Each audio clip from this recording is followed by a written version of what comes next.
Hi, hello. Look at that. It's yet another episode, and this time there's 100% less Canadian. I finally did it. Passive Pixels is now a full on Texas podcast. All we're going to do is talk about Whataburger and why it is truly God's gift to Earth, and everything that we've done before human history that didn't involve Whataburger was a waste of time, if you ask me. Except the Alamo. The Alamo was fine. Brandon Musington Dorian II. Man got stopped by the Mounties. He was headed over here to record, but his visa was out. Lockdown was pretty bad, and he's going to be back at some point. After he gets all that sorted out. So I decided to, I think as the English say, bring it home. I think it's something like that. And I've invited someone who lives in the San Francisco of Texas, which is Austin. Poot, how are you? How are you? I am doing pretty well. I want to start off with a couple of points of clarification. Ooh, of course. I do live in Texas, and I realized you've had a Canadian on traditionally, and Yes. I need to clarify that in the interest of full transparency, I think I am technically still a Florida man. Mm-hmm. So I will let the esteemed host and the viewers decide whether that is an upgrade or downgrade from Canadian. So, and yeah, I survived. I survive Austin daily. I drive through the numerous numbers of homeless installations that are like Ubisoft towers strewn Mm-hmm. throughout the map. So yeah, it's great to be here. Hopefully the moose eventually returns, but as usual, when he's involved, I'm always around to set things straight. So Wonderful. Now, you had me thinking that the Ubisoft towers that are in Austin is just a mountain of homeless people just on top of each other trying to keep for warmth. Is that accurate or? it is accurate. I would say it maybe requires even more traversal. Oh God, no. But yeah, and that's the thing. It's with GTA. There's this common rumor going around that the map is always going to be refreshed. So it's the same here, but it's the Ubisoft towers are always refreshed with various homeless encampments popping up around. So it's always an adventure. It's a Now the problem is that Ubisoft and real life are both microtransaction to hell. So I'm really worried about what that has to do with the homeless. I'm really scared about how God decided to design that. It is. There is no telling. The RNG. There is no telling what the RNG produces in terms of microtransactions that they will hit you up for. Jesus. So yeah, it's rough out here in these streets at times. Horrifying. Now, at least the good thing is that you guys have mountains. You guys have that spring. As long as I assume the homeless don't sneak in and die there, should be fine. Yeah, it should be fine. Where I live has walls, and I believe a gate with a code. So make of that what you will. Wonderful. Now, that's what we all know, that the homeless people, that's their main weakness. That's their main weakness. All right. I think we had enough preamble. Let's go ahead and get to the list. My list, I've got Majora's Mask showing up again. I've got Paprika showing up again. Troy Director's Cut. Before Sunset and Before Midnight, but I'll explain when we get there. Millennium Actress. Children of Men. Evangelion 2.2 and 3.3. Tokyo Godfathers. Call of Duty Black Ops. Doom Eternal. Diamonds Are Forever. On Her Majesty's Secret Service. Caddyshack. And End of Evangelion. This is a mess of a list. Poot, what is your list? Yeah, I organized mine because I like to introduce organization once in a while in my life. So Mm-hmm. we'll go with games first. I have the Habroxia 2 update, Hades, Dishonored, Ooh. The Pathless, Plague Tale, and It Takes Two. Ooh. And my TV is Falcon and Winter Soldier, Loki. And we'll get those out of the way. After that, I have Queen's Gambit, and then I have Invincible. Okay. All right. You know what? The last one, fine. I will use discretion on certain items. So my movies are Tomorrow War, Master and Commander, and Social Network. All right, perfect. So, because I know that there are people who watch this who have no idea what a video game is, I try to structure it where we go movies, TV, then games. So then they know when to cut out at the proper time, which, Roger, hey, thanks. I hope your eyes are doing fine. Starting from there, I'm going to not do another weep trial because honestly, I think I did the joke 3 times. I don't know if I want to do it a third time, but at least I'm still going to front load it anyways. So, Poot, if you don't mind, I'm just going to pack all of the anime. I'm doing quotation marks in the air right now. All the anime together in one group and knock that out. Is that okay? That is fine. When you say anime, you mean all Japanese animation. Yes, correct. I mean, Okay. full length feature films from Japan that just so happen to be foreign films, because that's what I'm sticking with, and I refuse to see any other way to describe it. That's fine. I suppose I will allow it. Perfect. All right, so I'm gonna go ahead and bundle up Paprika, Evangelion, Millennium Actress, and End of Evangelion. I'm gonna go ahead and go for the easy one. I'm gonna just go End of Evangelion. Now, End of Evangelion, still phenomenal. Just absolutely, my mind still hasn't changed. The series is not worth it, but there is great shit that is in the series that is probably some of the best stuff I've ever seen in animation. So the series, my opinion, hasn't changed. End of Evangelion is still a goddamn masterpiece, and I'm probably never going to change my mind on that. That is still phenomenal. I dove in deep a little bit on the YouTube end and started looking up more explanations about the series, and it seems like it does make sense. It's just, maybe you should have fucking explained that in the series before you put it in the movie. But alas, I'm not going to complain that much, because even if I didn't understand what the hell was going on in End of Evangelion, I still loved it. So rewatched it. I decided to show it to my wife, who I knew wouldn't like it because it's not like she likes existentialism like I do. So I already knew that I was just going to use her as an excuse for me to watch it again. So she definitely gave me a look at the end of it where it was like, wow, why did I even watch this? I'm going to be having nightmares of this. And I went, yes, I know that's okay, but I enjoyed myself, so I'm okay. Now, once again, movie, phenomenal. Anything that you want to comment before I move on there? I do not. I can't say that I'm overall familiar with the series. It's something that I know from afar has existed and is very highly regarded, and I may get to it eventually. I know I've Mm. heard you comment on it. It sounds like something I may be intrigued in because it doesn't seem to have too much of the big A stink to it Mm. for the most part. But yeah, I will put it on the list. Okay. I'm going to mention this. Pretty much half of the series is a waste. Like, all of it is just okay. Half of that first part of the show is just really bad. It's just every other anime. And then the second half gets really deep and existential, and you're like, "Oh, why wasn't that there the entire time?"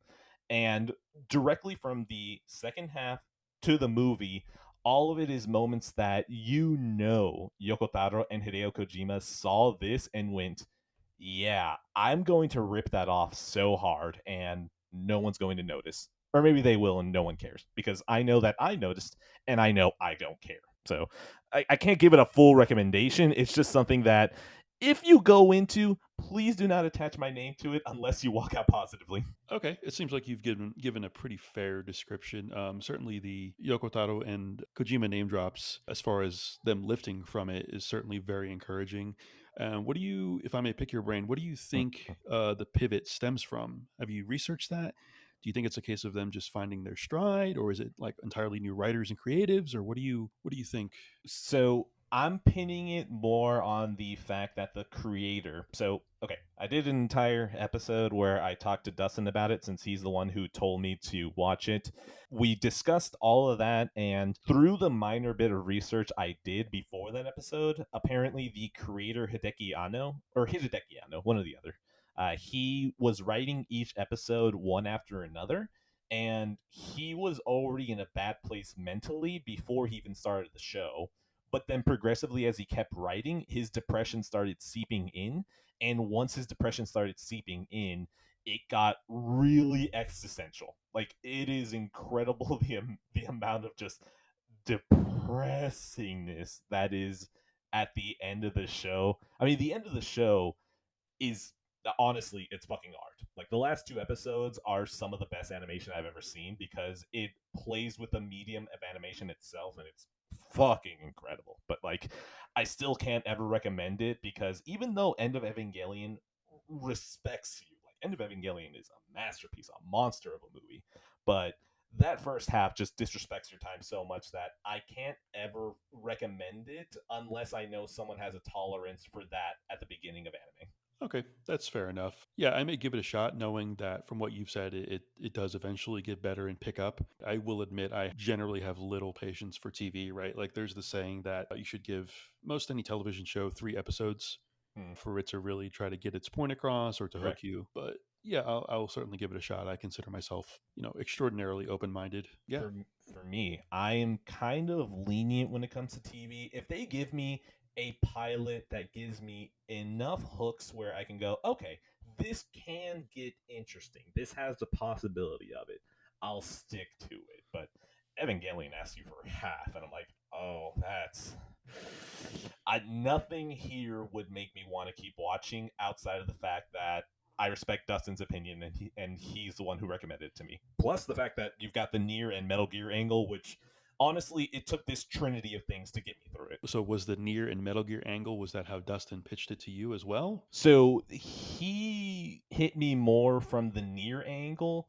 It's Mhm. more of that I already knew going into it that it had that to it. So it wasn't something that he had to really pitch me. He was just kind of like the last straw that was like, start it now. So even though this was always on my list, I'm still going to give Dustin credit because he was that final push to get me to watch it. Okay, that's fair enough. And like you said, you respect his opinion. I think there's a lot of overlap there in terms of the type of content that you guys consume. So, yeah, I'll definitely give it a shot. Like I said, I've known about it for years. It's just been something that I knew would demand a lot of time. So, it's just a matter of making the time and devoting the time to it. Correct. The one thing I will tell you though is that the opening song slaps every single time, and that would usually reignite me to go, "Oh yeah, crap! I like the opening at least." So then it would trick me into thinking I'm excited for each episode. Oh, a capital A show with a bop of an opening song? Such a rare phenomenon out in nature. Oh man, I'm telling you right now. I watched I watched another video of someone, just it was like a 5-minute comedy video on YouTube making fun of Evangelion. And well, not making fun of it, kind of like doing a comedic explanation of Evangelion. And he's like, you might notice that there's a skip intro bar on Evangelion. This is actually a sting operation because it was declared illegal to skip the opening by the UN. So far we have 7 people captured. So it's that good. Like it absolutely is that. Where every time I listen to it, I'm like, you know what? Maybe I do like this. And then it starts, and all you see is just a still frame on a kid in a bedroom, and you're like, oh, all I hear are the crickets. Oh yeah, the opening is really the only good part, isn't it? Okay, and I guess for this seems like a requirement nowadays in 2021. Hmm. Where can myself and the esteemed audience? Is it streaming anywhere? I'm going to guess it's not. Netflix. No. Oh, it's on Netflix. The Oh, entire reason that people have hit a resurgence with this is that this has been gone for like years. Where even in that same video, I'm gonna refer back to it because he says it perfectly. He's like, you can find this on DVD, Laserdisc, VHS, some Japanese washing machines, and I'm pretty sure even some satellites in space. But even then, with the abundance amount of copies that you have, you're still going to be spending your life savings and your firstborn to acquire a copy. But now that it's on Netflix, like, by the way, that video was just great. Like, oh my god! But 5 minutes and this man is just back to back stingers. But yeah. Thankfully, Netflix pulled it out because at least from being an outside observer of media, Evangelion was always something that people would make fun of because there were people who would watch it and they would watch it just for the intention of being able to say, I went through the trouble of watching this. You haven't watched Evangelion? Well, it's because you have no access to it that you can't see such a masterpiece. So, pretty much, it already had that aura to it. And now that that is gone and Netflix acquired it, that mystique thankfully is finally gone, which I'm glad because at least now there's going to be weebs who finally get to see that something artistic, even if it takes a long time to get there. yeah. That resonates a lot with me. Like I said, it was one of those things that's just been around. Because obviously the visuals are so iconic Mhm. with that series, and so the entirety of it, including End of Evangelion, is on Netflix as well, right? Correct. Yes. Okay. So the Okay. one thing I will tell you is that there are some people who say this, and honestly, they should probably get shot by a firing squad if they ever say this. If someone ever tells you this, just let me know. I'll probably call someone from Cuban and see. If they need $20 and like a couple of rounds, I'll probably take care of it. Right. If they tell you to skip the final 2 episodes of the series and go straight to the movie, they can fuck right off. I can't imagine anyone ever recommending that after such a long running show with so many episodes. Oh no, it's not that many episodes. It's only 26. But even then, I mean, I can't imagine someone recommending a show and then saying skip the last two. I've seen a lot. Oh, okay. Well, actually, you know what? Let me explain. Let me explain because I just realized we're starting from zero here. All right. So the end of the series, like the last 3 episodes, since these episodes were being done like literally at deadline, and not the production company, the studios that were going to air it, they didn't have chances to actually screen them. So there was actually some fallout at the 24th episode where a kid dies. I'm gonna keep it vague like that. And basically, they freaked out. They're like, "What the fuck are you doing? What are you doing?" And basically, with the final 2 episodes, they started pushing it through even quicker to the deadline, so they wouldn't have time to tell them, "Hey, you need to take this out." The last 2 episodes of the series are ridiculously experimental, where literally the medium of animation starts breaking down, and it's it's no different than like art house at some point, and it's incredible. Like, it is masterful use of the medium and storytelling.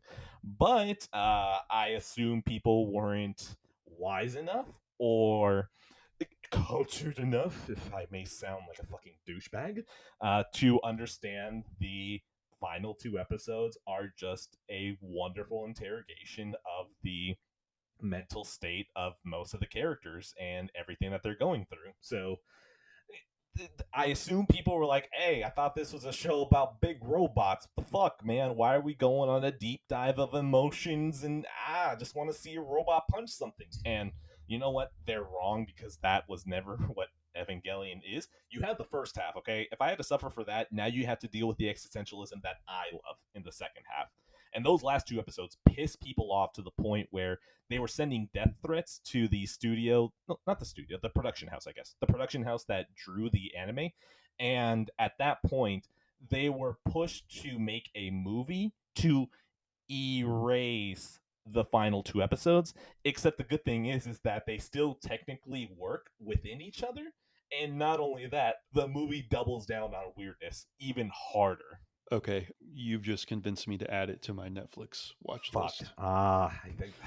I With feel with so with conflicted. with all those caveats included, I will retain those for in my mental bank. Okay, I will still say though, End of Evangelion is art, and if you want to put in the work to get there, oh boy, um, you are welcome at any point to talk my ear off about anything that you have there, because I can tell you right now, even now, after like a month or two of having watched it for the first time, and even having watching it recently, I still think about that movie way too often. Okay, it seems like the suffering versus the payoff is a fair trade, is what you're saying. Ah, Barely. Uh, no. No, the problem is that like I love the ending of Evangelion and end of Evangelion. Oh my god, you see that's really difficult. I love the ending of the show and I love end of Evangelion both very very much, but the very fact that the first half has nothing for me to hold on to and be like, you know what? I enjoy this. This is pulling me through. For example, what's coming to mind right now is Near Replicant V1.2, which you haven't played yet. I won't go into spoilers, but of course, there's 5 runs in that game. The prologue, the prologue, A run, and B run are all worth playing, but then C run and D run and E run are just infuriating. And then the second half of E run is magnificent and probably the best part of the game. But I think E ending is worth it because the beginning is still fine. It's just this little piece in the middle that's annoying. Evangelion is like front loaded. This is boring, and then it backloads all the phenomenal shit. And the fact that it doesn't mix it in that well makes it so hard for me to ever recommend. Okay, I think I will still give it a shot. 'Cause I honestly, like I said, I've been aware of it for so long. I feel like it's almost essential viewing. Mm, mm. And if I nope out of it, I will absolutely will not hold it against you at all. I promise. The problem is that if you start it, like, you need to keep going. Like, if you are already going to go in for a penny, you need to go in for the pound. Yeah, that makes sense. I mean, I may as well go all in, right, with my entire pot. So yeah, I will do it. I'm committed. Okay, at least the good thing is that maybe at some point you too will not be able to stop thinking about the end of Evangelion, and then eventually you'll be like, hey, you gotta link to that final song, which don't worry, I do. That is end of Evangelion. That was longer than I expected. I'm going to jump to 2.2 and 3.3. To give background on this, basically the series ended. Then after that, the creator decided to do a rebuild series, which basically means that he was going to remake the series as movies. And not going to lie, walking into it, I was kind of excited. I talked about 1.1 last time, and 1.1 was pretty much a copy and paste job of the first 6 to 8 episodes of the series, and I was way more positive on that.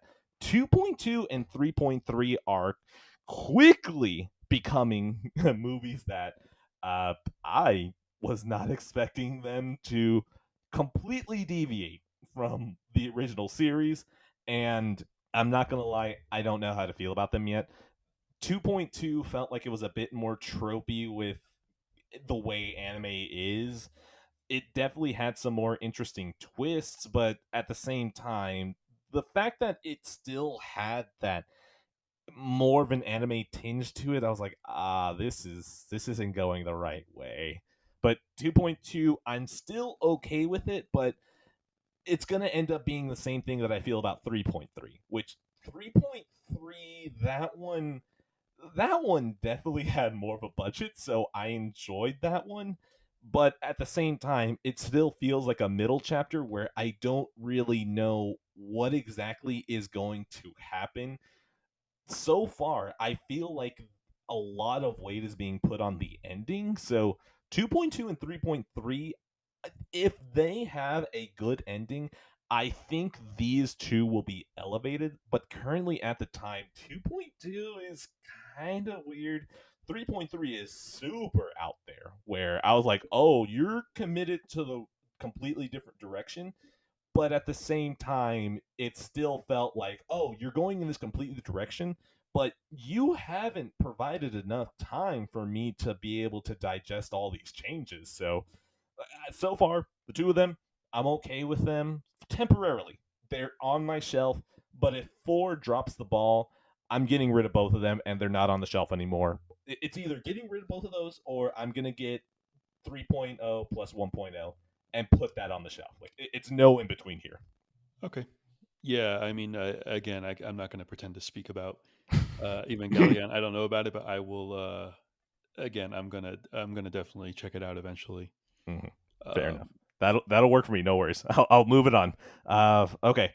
From here, I already got Evangelion out of the way. Satoshi Kon, this man keeps showing up. This man has my number. Thankfully, for the first time, he did not have my number on something. Paprika. I watched Paprika again. Paprika's fucking great. It's art house animation. It's incredible. It still feels like it occasionally has moments of cheapness where I can tell, like, oh, you are really proud of this animation, so you're just gonna keep reusing it. So like I get it, there's realities of budget, but it still kind of makes me sad that in a movie I still have to worry about them not having the proper budget to show what they want. So I was like, but at the end of the day, it's still so inventive with all of the drawings that they do and just the way that they structure things and the way that they're editing across scenes and across different dreamscapes. I was like, you know what? Okay, fine. At the end of the day, I still really like this, and honestly, I came out more positive on it. Where I'm glad it is going to sit on my shelf. It is going to stay there now until something I like maybe more knocks it off. But Paprika, enjoyable art house, enjoyable. Poot, anything, or do I move on? no, you can move on. That's one I definitely want to check out, though. Okay, perfect.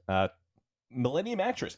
Millennium Actress is absolutely staying on the shelf. Millennium Actress is just a really good movie, but I still am lost on how much I like it. I definitely like it. It's just that going through it, I was more entertained by just how Satoshi Kon handles a story than the story itself, because it is so far, his style is to just mix in reality and with whatever the other world that he's handling is. You've seen Perfect Blue. You know how you have basically the main character slipping back and forth between either her dreams or whatever she thinks that her previous self is doing or the show itself, right? So basically, Millennium Actress is a documentary crew interviewing one of the popular female actresses from Japan, and I feel like it's a real story. I feel like there's probably someone that Satoshi Kon knows as an actress that's like, I love you. I'm just going to kind of riff on your history and kind of do this as like a love letter to you. Well, not not romantic love, more like I just appreciate the art that you do. I'm not shocked if that would be the truth. I haven't even looked into it. But the story is this documentary crew talking to her, and she's talking about her life. So a lot of times, the actual proper timeline that they're talking ends up merging with the actual times that she's talking about. So imagine so it basically has the Titanic framework. It has the Titanic framework where it's old Rose sitting on a boat telling a story. Except imagine if the editing had a way where she'd be like, "Oh," and then Jack walked by me, and then you saw literally Leonardo DiCaprio walk across the new timeline. So imagine that kind of editing, but then it flows really perfectly. Like Millennium Actress is just really good. I'm gonna rewatch it at some point to figure out how much I like it. But if Paprika's anything to go off of, I'm probably gonna like it even more. Boot, anything? No, I will say your foray into the Satoshi Converse is very motivating. I thoroughly enjoyed Perfect Blue more than I expected to, and I will definitely check out these others soon. I will tell you, Perfect Blue is peak. Okay. That's really. I don't like saying it because it feels like, oh man, Satoshi Kon, you made your first movie and then it was all downhill from there. Which, it's not true, but sadly it looks like that. But like Perfect Blue is just on another level, and then Paprika, Millennium Actress, and the next movie, Tokyo Godfathers, they're just not on the same level, which is I haven't been that raw about them. Like Paprika, if you like art house animation, fucking absolutely. Oh yeah. Millennium Actress, I don't really know how to recommend that yet, so I'm gonna need another rewatch. But from there, Tokyo Godfathers, on the other hand, man, that was a solid transition. Look at me. I'm hoping I'm making Con proud. Tokyo Godfathers, on the other hand, was the most anime of the movies. I I think I just don't like Japanese comedy. I think that's just what it is. What is Tokyo Godfathers? Tokyo Godfathers is basically three homeless people in Japan on Christmas find an abandoned trash can baby, and they start trying to figure out who would abandon this baby. And that's the movie. It's three men and a baby, except they're homeless and in Japan. Like that's just what it is. And the movie always feels like it's treating these homeless people like with respect, and it wants to actually dive into what got them to this point of view and letting you know, hey, they're still people. But it doesn't really handle tone correctly because it still feels like it's trying to come from a comedy standpoint. So it will tell you about, oh man, yeah, these people, they got here because of really bad circumstances, but it still tries to play it too comedically. So the movie always wants to try to feel like, yeah, we're being serious right now, but then I don't want to say it undercuts itself because it's not like there's a joke immediately after that. It just feels like the tone of the movie itself is always upbeat. So even when they're trying to go darker, it never feels correct. So it's a weird one where I'm pretty sure if someone can connect with Japanese comedy more than I can, because really the movie does try to throw out a bunch of jokes, but it's really only like one or two that landed for me. I'm still glad that it didn't go too anime. What I mean by that is that it does bother me whenever the joke is that we changed art style, now they're way more exaggerated, they have a big face and they're blushing. Like I can't really stand any of it because it's just feels cheap to me. Like we changed the art, this is gonna make you laugh now. Like so I'm glad that Tokyo Godfathers didn't go so far off on the deep end to do that, but they were inching really close where I was like, this is getting too uncomfortably close. But besides that, like it was fine. That's a problem. The fact that all of my just all of his other movies were things that I feel like I could like. Tokyo Godfathers is the first one where I'm like, I don't think I needed you in my collection. I don't fully regret my time with you, but I don't need you. Poot, anything there? No, from what you're telling me, it sounds like it was his attempt at comedy that didn't really quite work in all aspects. So I don't know if it's just that his comedy didn't work for me. I think it's just a cultural divide because, for example, I remember having watched One Punch Man and everyone was like, "Oh man, One Punch Man is hilarious. This is great." And seriously, I watched it and I was like, "You're a parody of what you're making fun of, except you are also that too. So I cannot like you because you are making fun of the thing that you are." So if people find it funny, sure, I think maybe I'm just not understanding it. Like, there's some Philistines out there who do not understand British comedy just in general, and they're wrong, but it might just be that that just isn't a culture where the comedy clicks in. And so far, with everything that I've indulged in from Japan, I can't remember most of the things that I've seen in Japan be things that ever make me laugh. I think it's just a cultural divide where they have a different sense of humor than I have. Yeah, yeah. You talking about it as a comedy that really didn't quite work has me racking my brain about really all of the, whether it's Ghibli or whatever else. I really don't go to Japanese media necessarily for comedy, but that's okay, right? Like you said, it could be cultural differences. I myself like British comedy a lot of the times. Cultured. And yeah, yeah, exactly. And One Punch Man, again, I watched 3 or 4 episodes. It felt really repetitive and dry, and it felt like kind of like a one trick pony for me. So yeah, and that's I fine. mean, it's in the title. Yeah, I mean it's literally yeah, and to your comment about it being what it is, but also being a satire of what it is, it's very few people can do something like what Edgar Wright does, right, on a consistent basis. Yeah, Not to go off too much of a tangent, but that's especially with his Cornetto trilogy. That's basically what they all are, right? Is they are like a zombie film, and they're also a parody of zombie films, and the same with yeah. Hot Fuzz. So Exactly. I mean, if okay, so I'm going to throw it out because it was the first one that came to mind. Jane the Virgin is a parody of novelas while being a bona fide novela, but it's never tearing it down so much that like it gets away with it. So that one is a solid one where it walks the line, where it just kind of is even commenting on on itself, like, man, this shit is really like a novela, and like it's kind of winking at you, so it never feels like it kind of hates itself for it.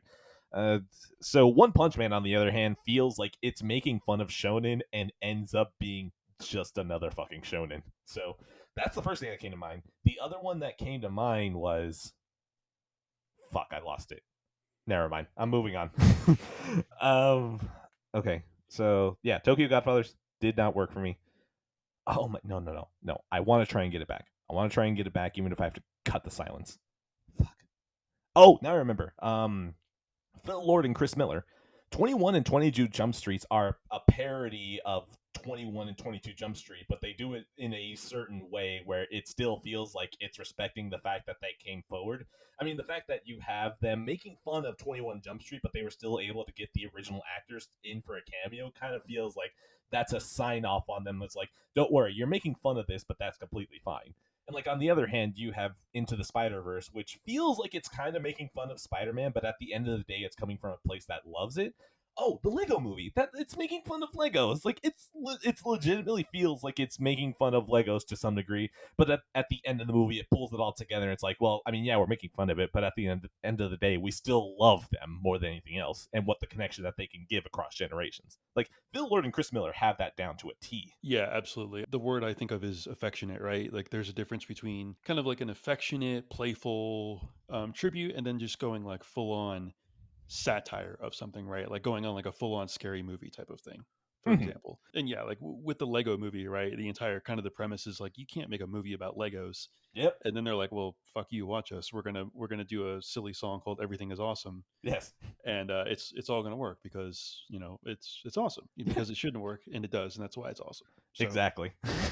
So yeah, um, that's the wonderful thing about them, that they just kind of get that fine line that you need to balance between being able to make fun of something and still being able to pull a heart out of it, which once again, fuck you Disney, I still wanted that cut of Solo that you denied us. Thank you for that. Thanks. Oh yeah, you can't help but think about that. It's like a cloud that hangs over that entire movie. Even though I liked it more than most, but I don't, the fewer tangents we go on, the better. It's a Poot. This entire fucking show is just tangents. That's all it is. I think our existences are tangents, aren't they? Yeah, our tangents are just literally existence. Okay, maybe you should watch Evangelion if we're getting here.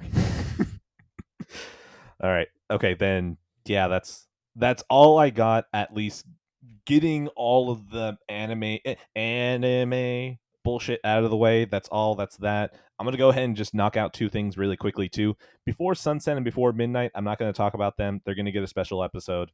They're great movies. Watch them by the time that I record it. I don't know what I'm doing. That I don't plan things. Boot. I toss it over to you. Take it however you want. Okay, we're going to start with movies, correct? Yep. Okay, so my first one is Tomorrow War. I will, in fact, with these movies, I'll go in order from like to least to like to most. So all right. Yeah, Showing we'll your get hand. a little bit, get a little micro order in the macro order. So Tomorrow War. Mm. Okay, this movie is basically what you think it is. Okay, and it is a big Hollywood action movie starring Chris Pratt. I will say, with these types of movies, I have next to zero expectations going in. I will say what I did like about the movie is, first of all, the creature design was actually really, really cool. If you're into that sort of thing, very cool creature design. I don't want to get into it because it's not really a spoiler, but it's a kind of a cool reveal of what they look like. They obviously, set it up, and there is an actually interesting kind of plot trick they use to hide what the creatures look like within the movie. But if I was to give, I don't know if you want to call it an elevator pitch, but if I was to give kind of a bullet point breakdown of this movie, it is like, imagine Michael Bay, Roland Emmerich, and Starship Troopers were all kind of mashed together into kind of like this Voltron of an action movie. Okay. And I have one question. Sure. Is it redundant to add Roland Emmerich after saying Michael Bay? It is not, because I think Roland Emmerich delves more into the disaster focus, whereas Michael Bay is more, I would say, more combat action focused, if that's accurate. Okay, I think that's fair. You get what I'm saying? Yeah, okay. So Yeah. in other words, Michael Bay is kind of more like, I'm just going to destroy shit and you're not going to really worry about what's being destroyed. While Roland Emmerich is more like, you're going to see the actual destruction itself. It's not about the destruction, it's about how it's done. Yes. Yeah, and they delve into that. There's a lot of aftermath type of stuff, like I hate to, it becomes numb at this point, but there is some like kind of post 9/11 imagery with lots of buildings, plowed through and on fire and smoking, and I think we've become numb to that at this point. But yeah, I will say the movie was a little bit better than I expected. Just as I said, there is a lot of movie here. Like I said, there's a lot of Starship Troopers with how a lot of the warfare and the war fighting takes place and pans out. There's a lot of Michael Bay with kind of the bombastic action and kind of the over the top characters at the times.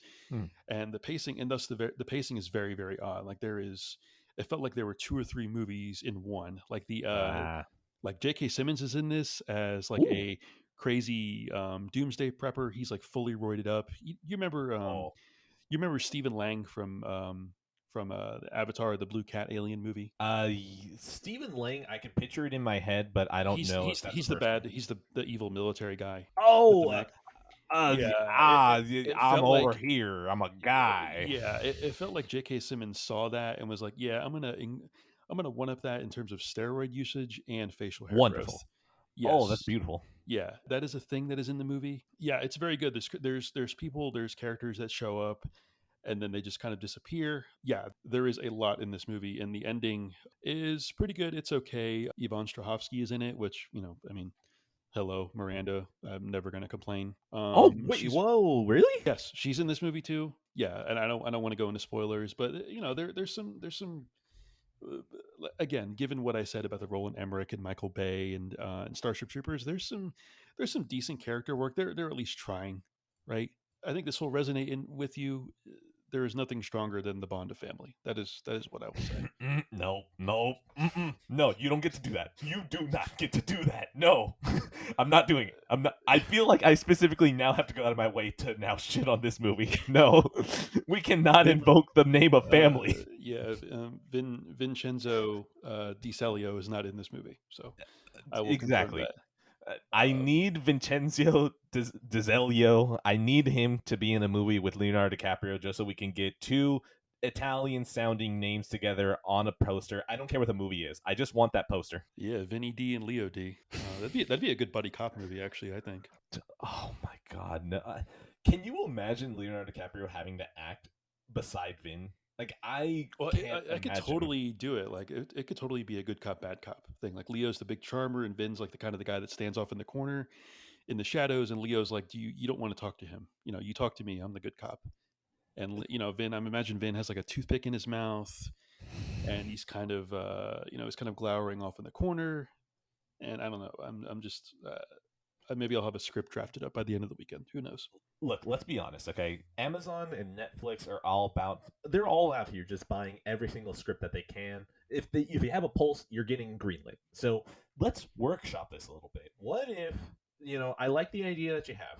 I'm going to pitch out scenes. What if we have a scene where Leo is like, he's really trying his best to get a second Oscar. He's just really milking it. Like, he starts eating the exact same liver from The Revenant because that's his good luck charm to get an Oscar now.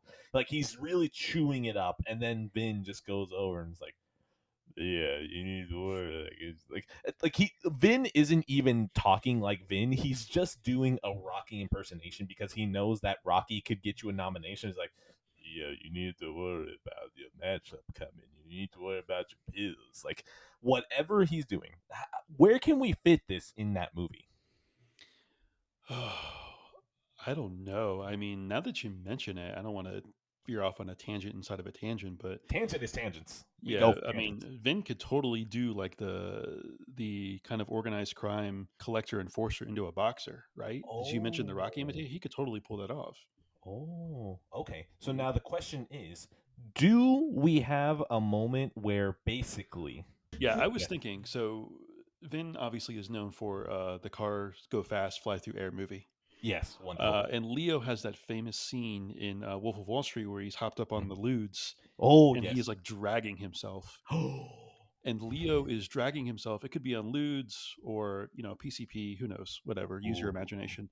Hmm. And Vin is near the car, and of course, we have to get the line where Leo says something like, these ludes or this PCP is powerful, and of course, Oh, Vincenzo said there's nothing more powerful than family, and then okay. picks him up like Sam picks up Frodo at Mm. Return of the King and gets him in the car, and they go home. Okay, I'm going to add a note. I think that we might get sued from Universal because I'm pretty sure after they saw the memes, they decided to copyright "Nothing is Stronger Than Family." So I'm going to say that there is nothing stronger than a heterosexual cop partnership in a film. What do you think? Yeah, I think that makes sense. Okay, perfect. You see, because if anything, I'm thinking of End of Watch, and I think that even though that movie's good, it would have been really better if at the end, whenever they're at the funeral, I'm not going to mention which, like if someone had said, "This is the best hetero cop relationship partnership that I've ever had in my life," I feel like that would have really pushed the movie over the top. And I feel like we need to get to that level if Amazon wants to give us $100 million. Yeah, I mean, if Bezos goes to space and kind of like leaves his fortune, I think that will up our chances as well. But I mean, I don't know. I feel like we both order enough from Prime. We can definitely make this happen. I'm a gold on Discord and you're a blue, so I think we can leverage Mm. that as well. Make that happen. Okay, I think what I'm gonna have to do is that next time that they're just late with something with a package for like one day, I'm going to go and chat and be like, look, look, look, look, look. You can keep my money.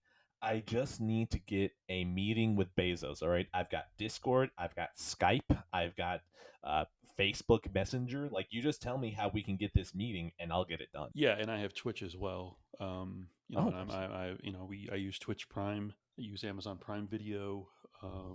if he needs me to get on ChatterBait to talk to him, I'll do it. Yeah, and um, I will neither confirm nor deny whether I've slipped into Mackenzie's DMs yet, but we can always do that as well. No, don't worry. We're not going to interrogate you on that. That'll be off the Okay, air. that's fine. Okay, so I just realized that, like I said, with every single fucking episode, I can never do everything perfectly. So I probably already never even said the name of the show, so that's already one screw up. The other one is that I didn't even do scores for anything, which of course is just joking scores. Yeah, I mean, my position on scores. Yeah, which is kind of flaky. Yeah, I think they're reductive and smooth brained. Mhm. No, but have you not? No, but I mean, you know that I do them jokingly because I hate Yes. scores too. Yeah, and I was actually now that you mention it, I was thinking of giving one item kind of a joking score, kind of a Mhm. serious half joking score. But I really don't have for Tomorrow War. Yeah, I mean it's Roland Emmerich, Michael Bay, Starship Troopers out of 10. Mhm. All right, then from here, I'll go ahead and score my things. Paprika is acid trip out of 10. If you're into that thing, that's going to be the whole score, by the way. Like, not even the if you're into that kind of thing. That's part of the score. It's fair. Millennium Actress. Millennium Actress is just jury's out of 10. We'll revisit that one. Okay. Um, Tokyo Godfathers is a people are saying that women aren't funny when the Japanese exists out of 10. That's going to be my score there. Uh, End of Evangelion is going to be masterpiece, artful. Anime should have packed it up after this released out of 10. Okay, that all sounds accurate based on how you've described them. Mm-hmm. Okay, so we ready for my next movie? Oh crap! I forgot that I didn't even give a joke score to the Tomorrow War. The joke score for Tomorrow War is it is a high budget movie that was probably bought out by a streaming service, so you know what you're getting out of 10. Okay, that's fair. That's fair. All right, you have the next movie because I ran a train with all those other movies at the beginning. Okay, cool. So my next movie is Master and Commander. First of all, have you seen this? I have no idea what this is. I know it's just a thing that exists ethereally. I know I've recommended this film a few times, so it shows you who pays attention in class. First of all, Oh, I absolutely don't. yeah, that's fair enough. I didn't either, especially if it was like a 7 a.m. class, just diabolical. Every single Um, time they say you will always regret it, and every single time I went, no, I won't. Not this semester. yeah, exactly. I was the same way. But anyway, okay, Master and Commander. I am 95% sure it is still on Amazon Prime. Very quick elevator pitch. It is Russell Crowe plays a, I believe, mid 1800s British naval captain. And first of all, this movie is awesome. It was a movie that I watched originally when I was younger, and it is a bit more deliberately paced, and thus I didn't fully appreciate it, right? You see trailers for movies and, ship with many cannons that go boom, and it really isn't that. But when it does happen, it, of course, the impact pays off wonderfully. And really the brilliance of this movie is that it is a historical film and it is inspired by historical events, but is not concerned with being slavishly devoted to a specific historical event like a specific battle or a specific biopic or what have you. Mm-hmm. Again, it is Russell Crowe who, despite some of his antics, according to South Park, he wants to fight across the world, and what have Fighting you. around the world. Yeah, in the Aussie, and I'm not even going to attempt that. But he, aside from all that, he is still. I think he is one of the most underappreciated actors of our time. He is consistently, at least, very good in everything he is in, and this is no exception. What I will say is, if another reason to watch this movie is you can watch Paul Bettany when he is not Ooh, playing a android in a Marvel MCU joint. ooh. He is, I think, arguably, probably, possibly the best part of this movie, the best performance. He is excellent as kind of I believe he's technically the physician, but I think moreover he is the kind of the closest friend and the confidant of Captain Russell Crowe. And Mm-hmm. really, what the movie is about is at the heart, it is about kind of what life was like on a ship back then. And it is just a genuinely riveting experience from beginning to end. Like I said, the ship combat portions are few and far between, but when they do, they have impact. Kind of similar to, not that they're scary, but it's kind of similar to when a monster attacks in a horror movie. They are an outgunned, undersized, underpowered ship that is pursuing a French ship that is destroying a number of other British ships. So naturally, they're going to send in the underpowered ship. And as I said, it is loosely based on some events that happened with a particular British ship against a French ship. But moreover, it is just a wonderful, I think, mostly accurate representation of life back then as a naval crewman. Yeah, I highly recommend it. And I file it under, in fact, I'll give it a review. They don't make them like they used to out of 10.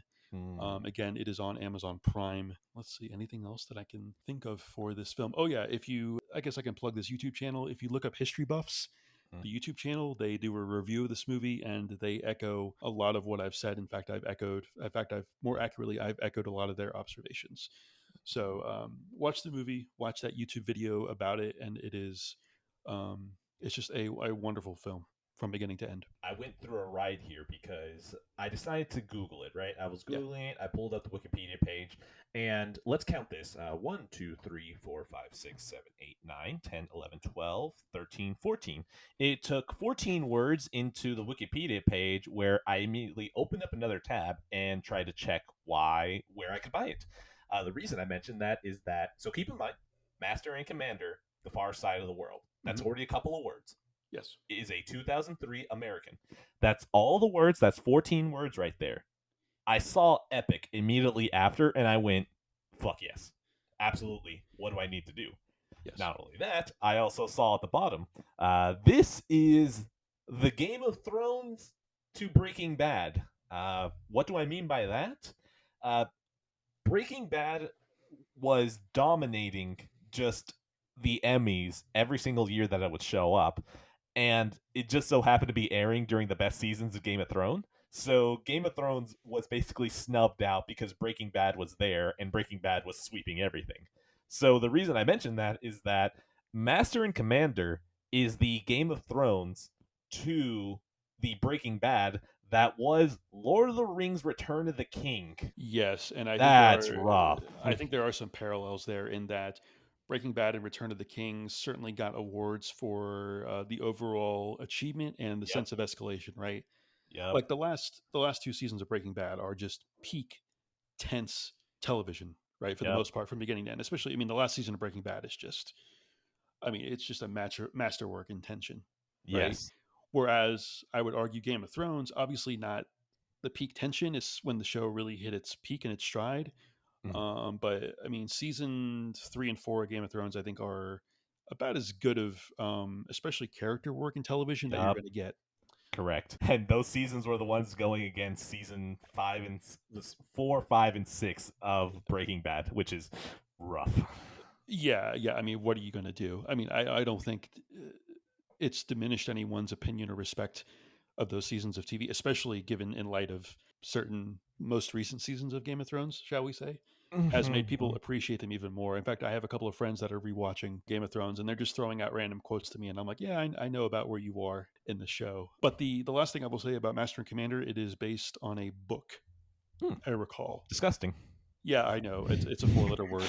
It's a slur, I know, and especially on this channel, Not to and censor I only that. know that because I used to work at a library. So, yeah, books. Ugh. So, It but was yeah, again, nominated for 10 Oscars. Jesus. Master and Commander. Yeah, Okay, it won Best Cinematography, it won Best Sound Editing, and lost everything else to Return of the King. yeah, that's gonna happen. I mean, yeah, the sound editing is great, especially like I said during the canon spoilers. There's cannons with ships and they What? fire. I know, I No know, way. You're I telling know, me boats have cannons in the I know, 1800s. I know. Jesus. Next thing you're going to tell me is that Texans own guns. Oh, jeez, that's the rumor about town. I don't know if I've personally witnessed anyone in a few days. A few days. I think that's still the case. It's a few days. It's been a few days. You know, I haven't had one pointed at me, so that's a good fortune. I haven't seen a gun in 3 days. I haven't left the house in a week.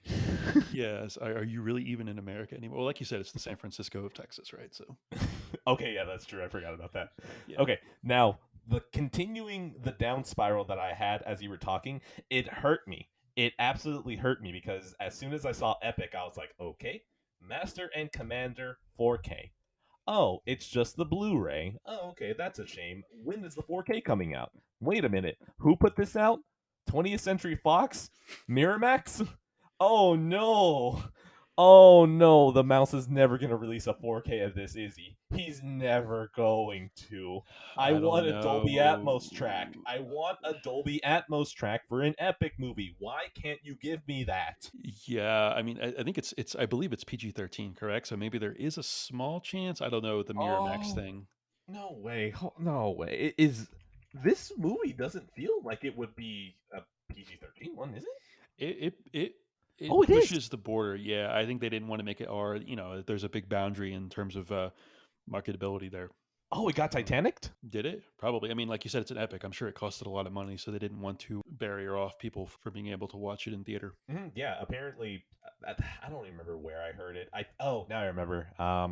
one of the only YouTubers that I watch for straight movie content, Dan Merle. He's one of the guys who helped write a whole bunch of the Screen Junkies Honest Yes, Trailers. yes, He's great, and he had a podcast all about like different movies in his collection, and one of them was Titanic, and he talked about how basically Titanic. I don't remember who it was. It was either a YouTube video or people who are in like knowledgeable of the industry, and he said that out of all the movies that were PG-13 like within recent times, the one that probably had the most amount of infractions that should have made it rated R was Titanic.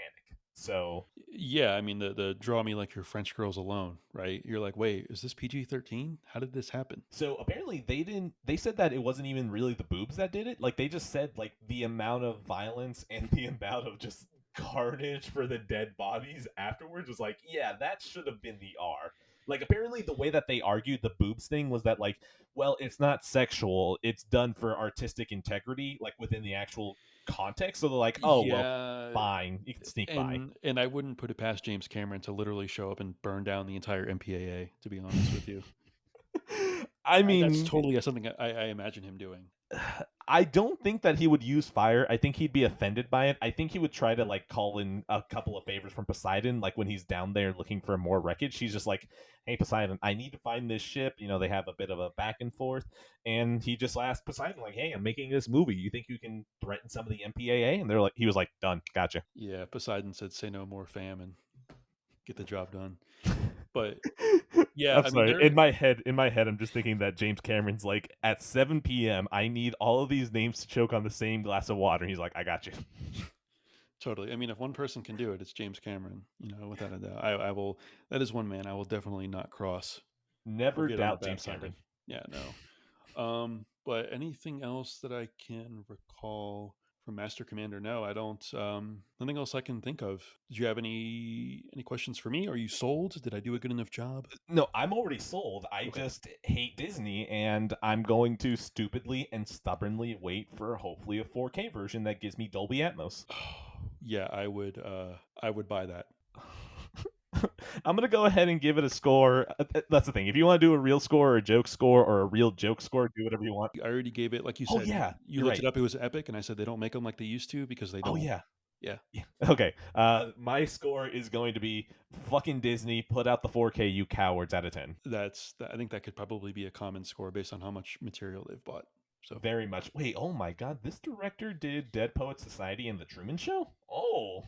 Oh. yeah, God, I blank. He has a pretty regular Peter Weir, right? Yes, Peter He hasn't Weir. he hasn't done very much, but he's pretty consistent. Banger, I believe, is the vernacular used on this podcast. Correct. I was getting him confused with a prolific TV director. So, okay, I was checking to see if that's who he was or not, but no, that is not the case. Yeah, Uh, he has one of those kind of common sounding names. So yeah. Okay. All right. Moving on from here, we got the joke scores out of the way. We talked a good amount. I'm gonna go ahead and transition to what feels like the right movie to follow up with this. Troy director's cut. oh yes, Now, if we're gonna, epic to epic, so yes, Troy director's cut. I should probably talk about Troy first and then talk specifically about director's cut. Troy itself is just big and it's kind of dumb and it just feels like it's relying all on its actors. I don't think there's anything yes, that special about the script. I mean, no, the directing itself and the cinematography is actually really boring, which is so weird, but it's a movie that feels like it succeeds despite itself, even though it feels like everything at every turn is trying to bring this movie down. yes. But Brad Pitt is doing his all. Oh Eric my Bana, goodness, yes, Eric he's Bana is doing his all. yes, Orlando Bloom is a fucking idiot, but he does it well enough that you're just like, he's a teenage heartthrob. Just let him be. It's fine. yes, And you have all of these other constellations of actors where you're just still like, man, even though they're not really giving you guys that much, you guys are still trying that much. So I appreciate that. Like, that's a good amount of things that you're putting in here that, like, oh, absolutely. I mean, you got fucking Diane Kruger, you got Mm. Brian Cox, you got Sean Bean. You Mhm. got Sean Bean, all right? I'm Mhm. pretty sure that this movie, I'm pretty sure that David Benioff, the fucker, he was like, I wrote the screenplay for this. Hey, Sean Bean, you ever read An Ice of Fire and shit? I don't know. I didn't read it either because I don't fucking understand this shit. I just want the rights for it. You want to help? You want to join me? So, okay, I'm getting too cynical now. I don't want to be cynical around Troy. Uh, now, Troy, all of this just feels really good, really big, really dumb, really fun, and it just feels like if you allowed a B movie to get an epic sized budget, and I don't mean like literally epic, I mean like movie genre epic. So I really like it. There's a lot of charm to it, and by the end of it, if I was just talking about Troy, I would have given this another. They don't make them like they used to out of 10, but I'm speaking specifically about Troy director's cut. I'm conflicted here. Um, now that I know both of these versions exist, Troy has somehow dropped in my mind how much I like it, and that actually infuriates me because I don't understand how this happened. But if I had never watched the director's cut, I would probably be higher on the theatrical cut.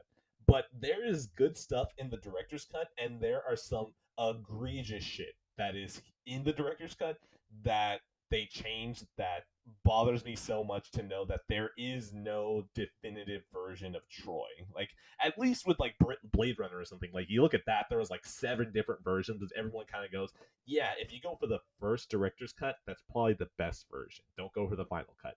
But the fact that Troy has 2 easily valid ones where you can go, yeah, this one is fine, and so is this one, it's infuriating.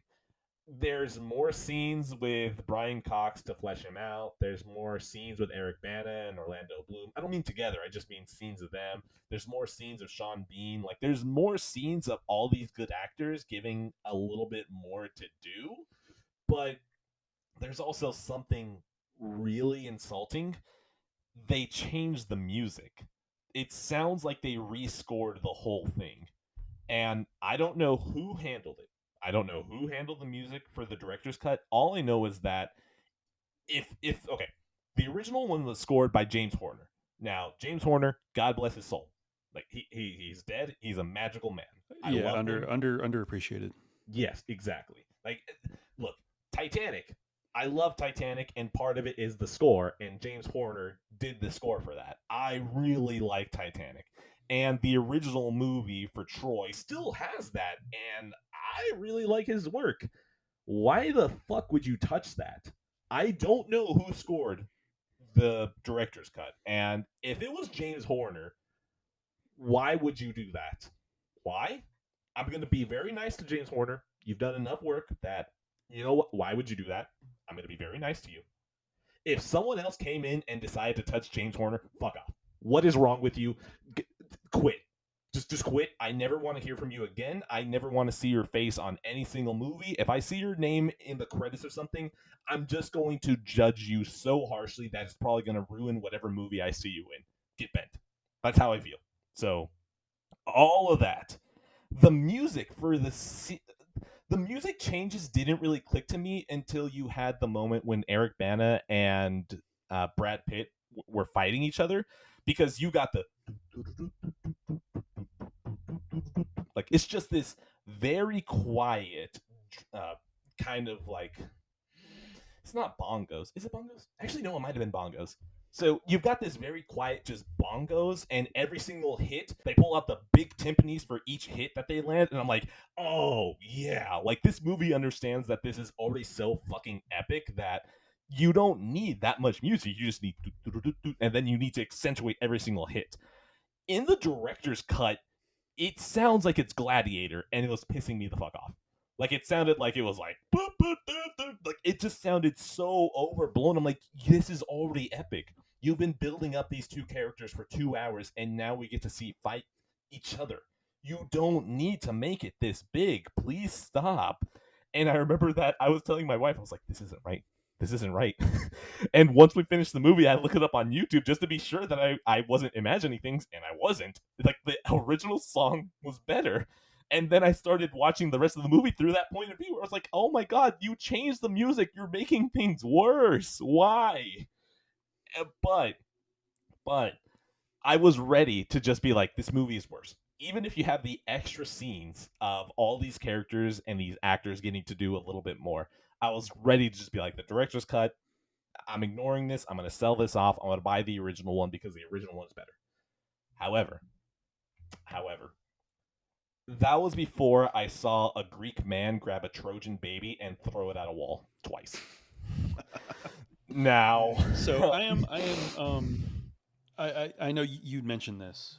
Yeah.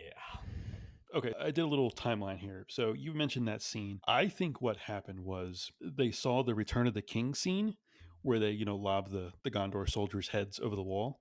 And they're like, you know what? We need to one up that. We're going to use babies.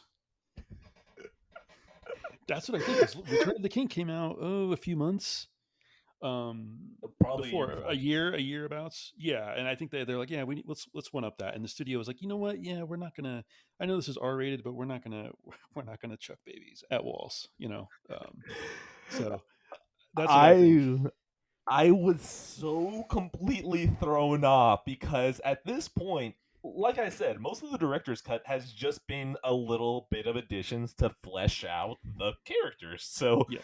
we get to this point, and basically it's the Greeks coming out of the Trojan horse and they start just wrecking shit, all right?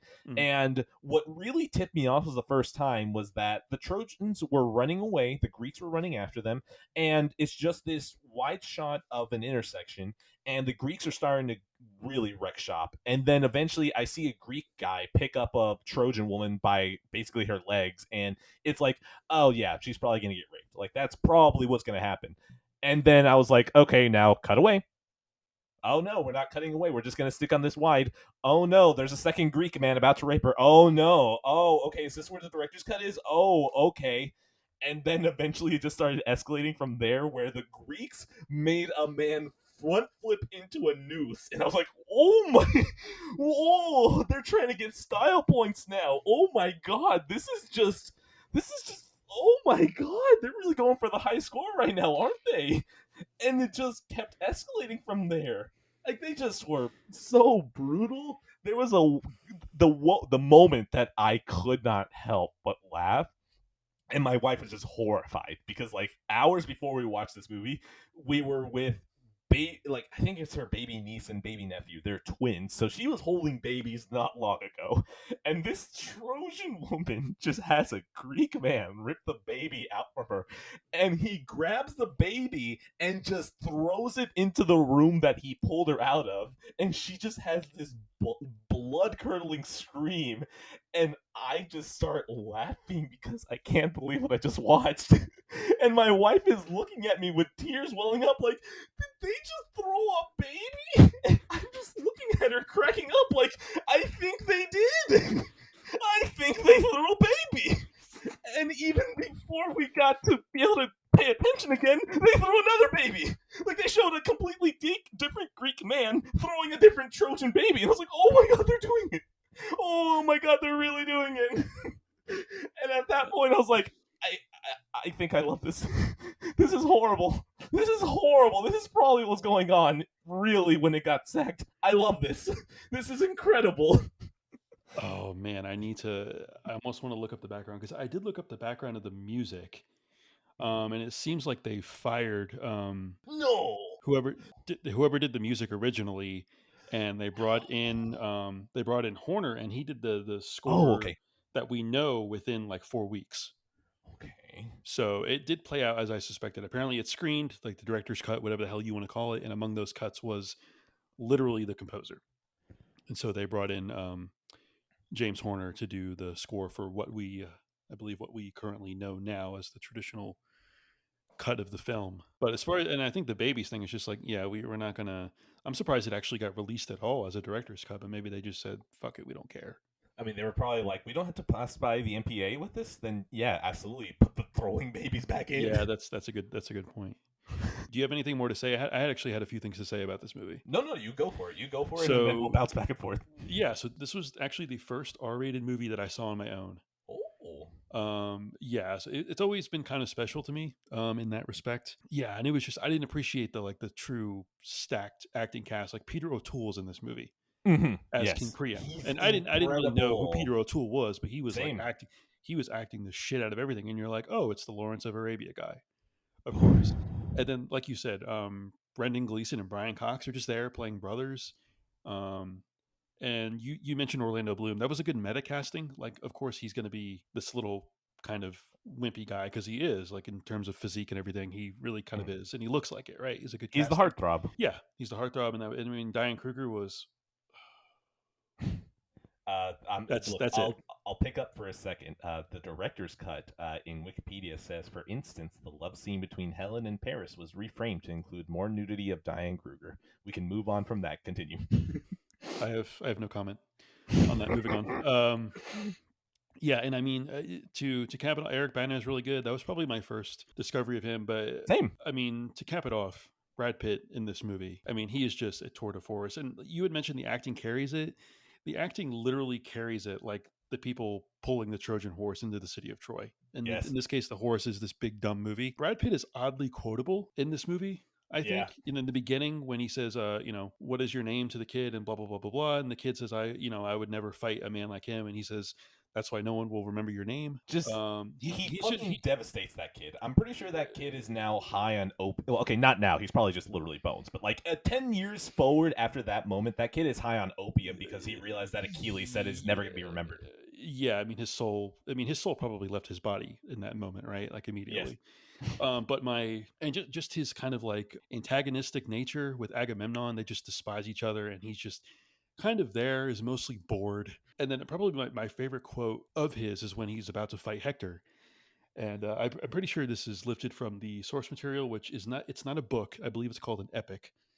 I The just want to Iliad. make that clear. It's not a book. He says something to the effect of, you won't have eyes tonight, Prince Hector. You won't have ears or a tongue. You will roam the underworld, blind, deaf, and dumb, and all the world will know. Here is Hector, the fool who thought he killed Achilles. And I was just like, oh, this is epic.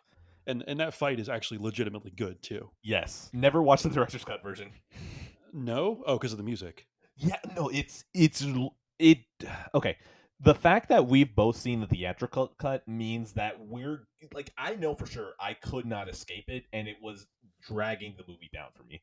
Like, never watch the director's cut. Just remember how it is in the theatrical cut. Honestly, the best thing I can tell you is watch the theatrical cut, and then at the very end, just then, if you can somehow just cut over to the director's cut by the time that the sacking of Troy happens, it's the better movie from there. Yeah, other than that, there's nothing that I really wanted to highlight with this movie. I would absolutely classify it as a guilty pleasure. I would by no means say that it is a good movie. I think there's some CGI aspects of the big battles that don't really hold up, but what are you going to do? You're Yeah. not going to hire that many extras. What I will say about all the extras and CG thing, they still do it in a certain way. Like, they do it in a good way where they still have enough real people mixed in with the CGI extras where your eyes kind of glaze over the fact that, like, it's fake, but they have enough things that ground it where you're like, okay, you know what? I accept it. Yeah, between the long distance and the panning, it really covers it up very well. And there's, the fight scenes are really good. The beach landing combat scene is really really good. Yes. When they're, you are myrmidons, you are lions among men, and I'm like, hell yeah, Brad Pitt, I'm ready to charge a beach with a dumb shield for you. Your You beautiful don't have bronze tan glory. self. Take it. It's yours. Yes. Oh my God, he is a tour de force in that movie. Like and like I said, it's a movie with Brian Cox and Brendan Gleeson and Peter O'Toole and Eric Bana, and Brad Pitt is just he's borderline carrying the entire film, and I think he really kind of has to because he has to be the magnetic presence. Yeah. Literally, that's his character, right? And yeah, it's just it's a fun movie, I think, and you can kind of tell everyone is being over the top deliberately. Yes. The director is Wolfgang Peterson, who I think is pretty underappreciated. He did Das Boot and Poot. The Never Ending Story. If you haven't seen that one, that is a classic. That is a childhood classic. But yeah, I really have nothing else to say. And did you give your review of it, your score? No, I have not. I was going to take it back for a second. Okay, go ahead. Go ahead. My Director's apologies. cut, literally a line depicting the soldiers raping women and murdering babies. Literally a line right there in the Wikipedia page. Oh, that's wonderful. The other thing that makes me sad, though, is the home media tab. Troy was released on DVD 2005. Director's Cut was released on Blu-ray 2007. The Director's Cut is the only edition of the film available on Blu-ray. However, the theatrical cut was released on HD DVD. Thank you, Warner Brothers. Thank you. We are making bad choices in terms of media availability, aren't we?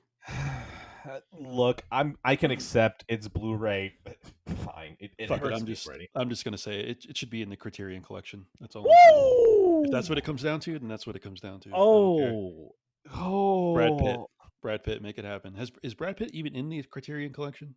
He should be. That's actually a good question. Is 12 Monkeys in the Criterion collection?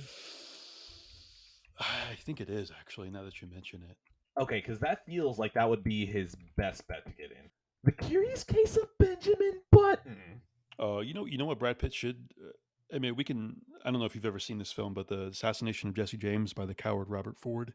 I'm a failure. I have not seen it. Oh, that should be in the Criterion. I think it should be. It's very deliberately paced. It's extremely kind of contemplative and reflective, and it's a very good, deliberately paced deconstruction of kind of what a legend is. I would highly recommend that one. Brad Pitt is like Russell Crowe for me. I think he's really underappreciated.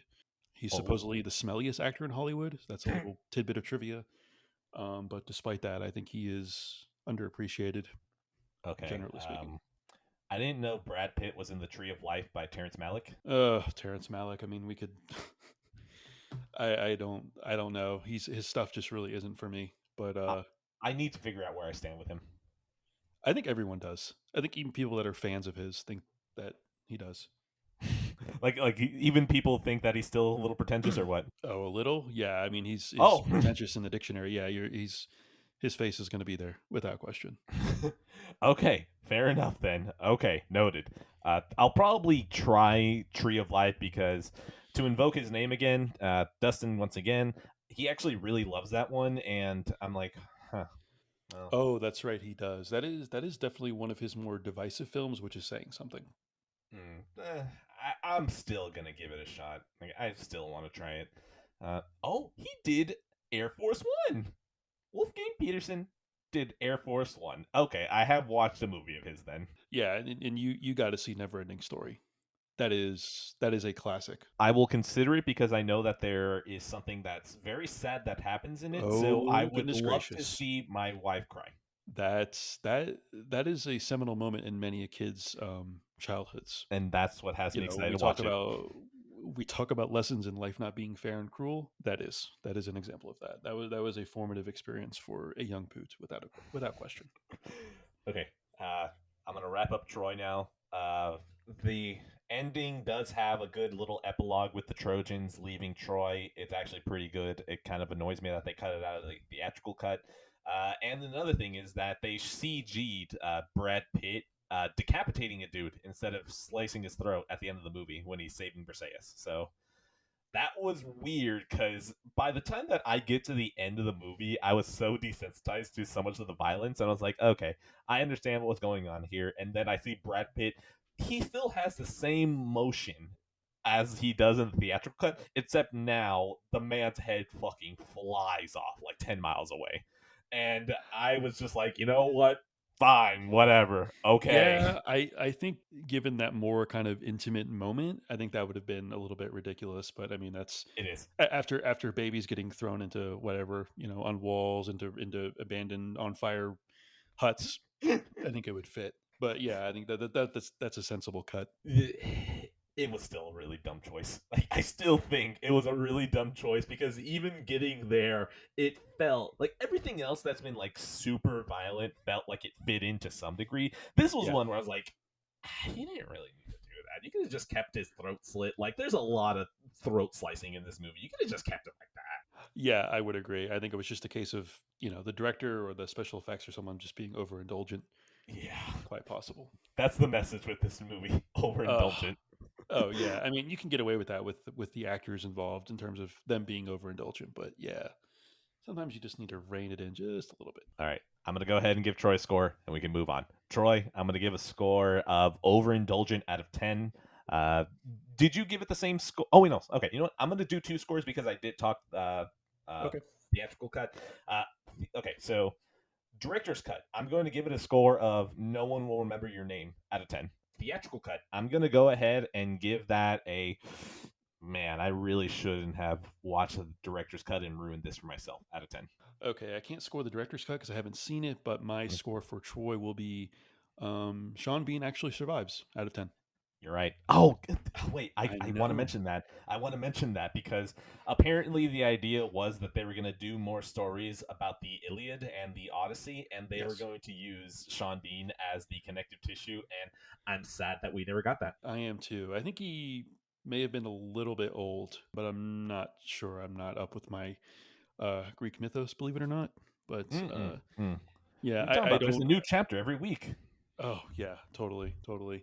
I'm not sure. I forgot to check how that movie did financially. I want to guess it probably barely broke even, which Probably. probably not enough. I'm guessing it was pretty high budget, and like I said, given that it was rated R, probably it limited the Limited. audience. Yeah, for sure. So All right, now I'm curious because we can't ever fucking get off Troy. I'm just trying to wrap up Troy, but the questions keep coming. Okay, no, it probably made some profit. Nothing insane, but enough where you could have seen someone trying to greenlight a sequel. Um, it made $60 million. I'm using I'm using quick maths. The okay, budget was 175 million. Usually, the rule of thumb is that you go times 2.5. Basically, it's 1.0 for the movie itself, and then 1.5 for the advertising budget, yes, which leads a break-even price of $437.5 million. The budget was closer to 500 million. So they made something on here, but it wasn't the big fuck you money that they always want. yeah. And I think if there was to be any prospective sequel, I don't think it would have near the stacked cast, right? So that would Yep. probably cut down on the budget, and it probably would make it PG-13. So that could make it more accessible. Unfortunately, No throwing babies, damn it. yeah. And I mean, we got those. Oh god, we got those crummy eventual Sam Worthington movies. No, we're not The gonna less think said about about that. those, the better. All right, yeah. Let's. Are we done on Troy? I think I Uh, gave it. Sean Bean survives out of 10. I think that's a pretty significant score. I mean, that's pretty high accolades. It's a high now, accomplishment for a film. I had another thing and I already forgot, which I'm glad about because that means we can move on. You Yeah. got the next movie. Okay, the next movie actually is my final movie is called The Social Network. Yes. Oh my god. I already hear the score I in my head. I oh yeah, yeah. I mean, obviously you've seen this movie. Yes. It is Fincher. When I recall hearing about this movie, and I'm like, wait a minute, How? David Fincher and is directing a Aaron Sorkin screenplay. I'm just imagining that's ego central. There's no way this movie's Yep. going to get made. It's going to be production hell.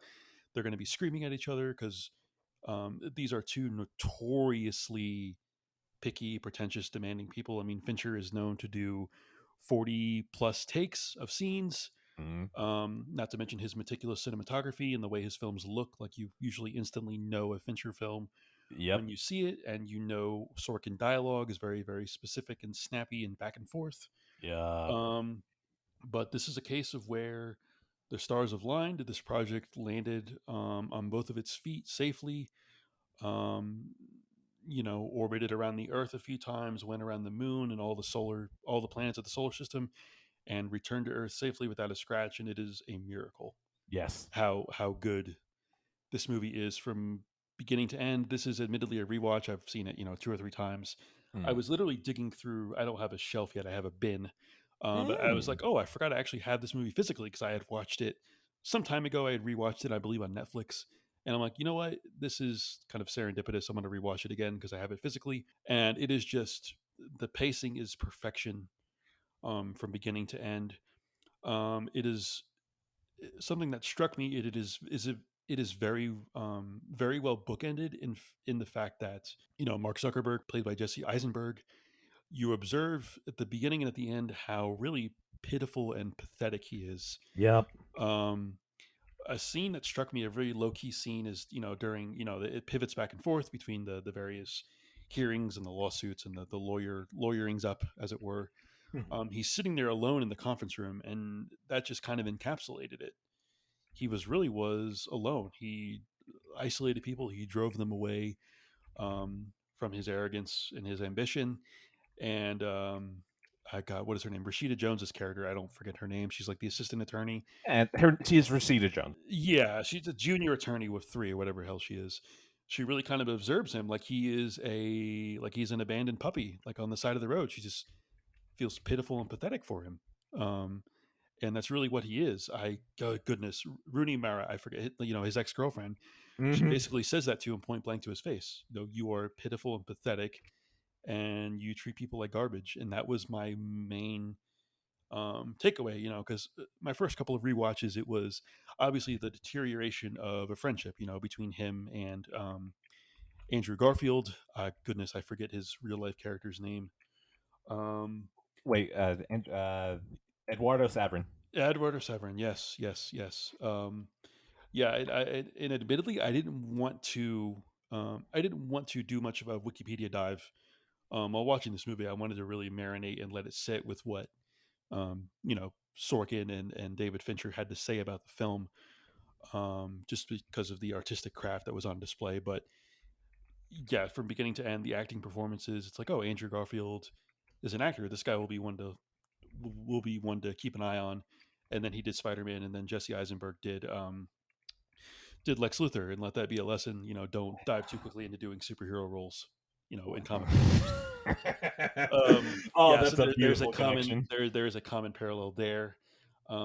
This guy named Armie Hammer is a good actor too. Yeah, what do you know? A quality director and writer get good performances out of actors who have had a myriad of successful to unsuccessful projects throughout their careers. Nothing else. I'm trying to think of other things specifically that stood out to me off the top of my head upon rewatches. I can't really think of anything else. Justin Timberlake didn't annoy me as much upon rewatches. Hmm. I kind of got his character, like, okay, he is a douchebag. Yes. So Justin Timberlake, I guess, I'm sure he's been around enough douchebags. I suppose he is himself a douchebag to some degree. Um, Okay, I'm gonna defend him for a second because at least his association with Lonely Island and his role in Popstar Never Stop, Never Stop, Stop Stopping. yes. He's self aware that even if he does come off as a douchebag, I'd be shocked that if he So, wasn't, but I it but wouldn't be it is shocked. safe to say. I think it would be safe to say he was definitely drawing from his more Douchebaggery years. unironically douchey years, right? Yeah. I think that's Okay, pretty fair to say. I can agree with that. Yeah, he's just a complete self-absorbed prick, and he was kind of like the devil on Mark's shoulders. Obviously, I think Mark did enough of that on his own, right? And I think there's a comment from Eduardo in one of the scenes, like you did that on your own. Or I think one of them said that to the other when their relationship finally deteriorated. In Mhm. that famous scene when he confronted him, and Oh my god. yeah, By the way, yeah, I just want to acknowledge this because you just reminded me from that scene. They got three. No, no, no. I don't remember if it was three. I think it was three. I think they got three F bombs in on this movie. Wait, they did. Yeah, they did.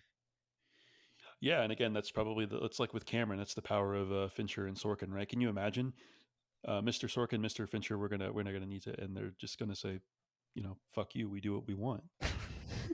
Sony Pictures is like, hey guys, And I mean, honestly, outside of, I mean, I think there's some innuendo, right? There's not real actual raunchiness. There's no violence, so I could see them definitely getting away with that. Um, look, we don't shoot anyone. No one's literally getting naked. Can we just get one more F bomb, please? I know you give us two each PG-13 movie, but can we just have one more? yeah, I'm Aaron Sorkin. I'm David Fincher. How dare you? Yeah, they're This not is they're the not going to only be. time we're gonna make money on something that isn't rated R. Please. Yeah, and I'm sure their argument was, listen, you guys are old fogies out of touch. You don't know what this book face thing is. You're never going to watch this movie again. You don't care. Just let it go through. And then actually, now that I think of it, another thing that struck me is, it kind of, part of it is kind of the Ivy League life, right? Like it's a status symbol. You're kind of made, when you get through, you're kind of a made man, if you will, similar to the mafia. And you kind of realize these people are smarter, but they are definitely by no means any better of actual human beings, right? Yes, absolutely. Oftentimes, they're worse, right? Because they have this sense of entitlement about themselves, like, well, I'm gonna change the world for good or ill, and they don't really Hmm. care. So Yeah. yeah, I really have nothing else much to say. I mean, my score, I don't even know what I would score this in terms of a kind of a flourish of words. Mhm. You want me to take over while you think about it? Yeah, go ahead, take over. Okay. What All do you right. have to say? Yeah, in fact, I should obviously defer to you to give your input before I score it. All right. Now, when it comes to the social network, I, like everyone else, went a Facebook movie. It's 2010, it's 2011. Are you kidding me? Why are we getting a Facebook movie this early? And at this point, I was uneducated. I still had no idea about directors or anything like that. So, Aaron Sorkin, David Fincher, these names meant nothing to me. I'm pretty sure I might have even already watched Fight Club, and yet somehow it still didn't click with me that directors have a voice. Crazy, right?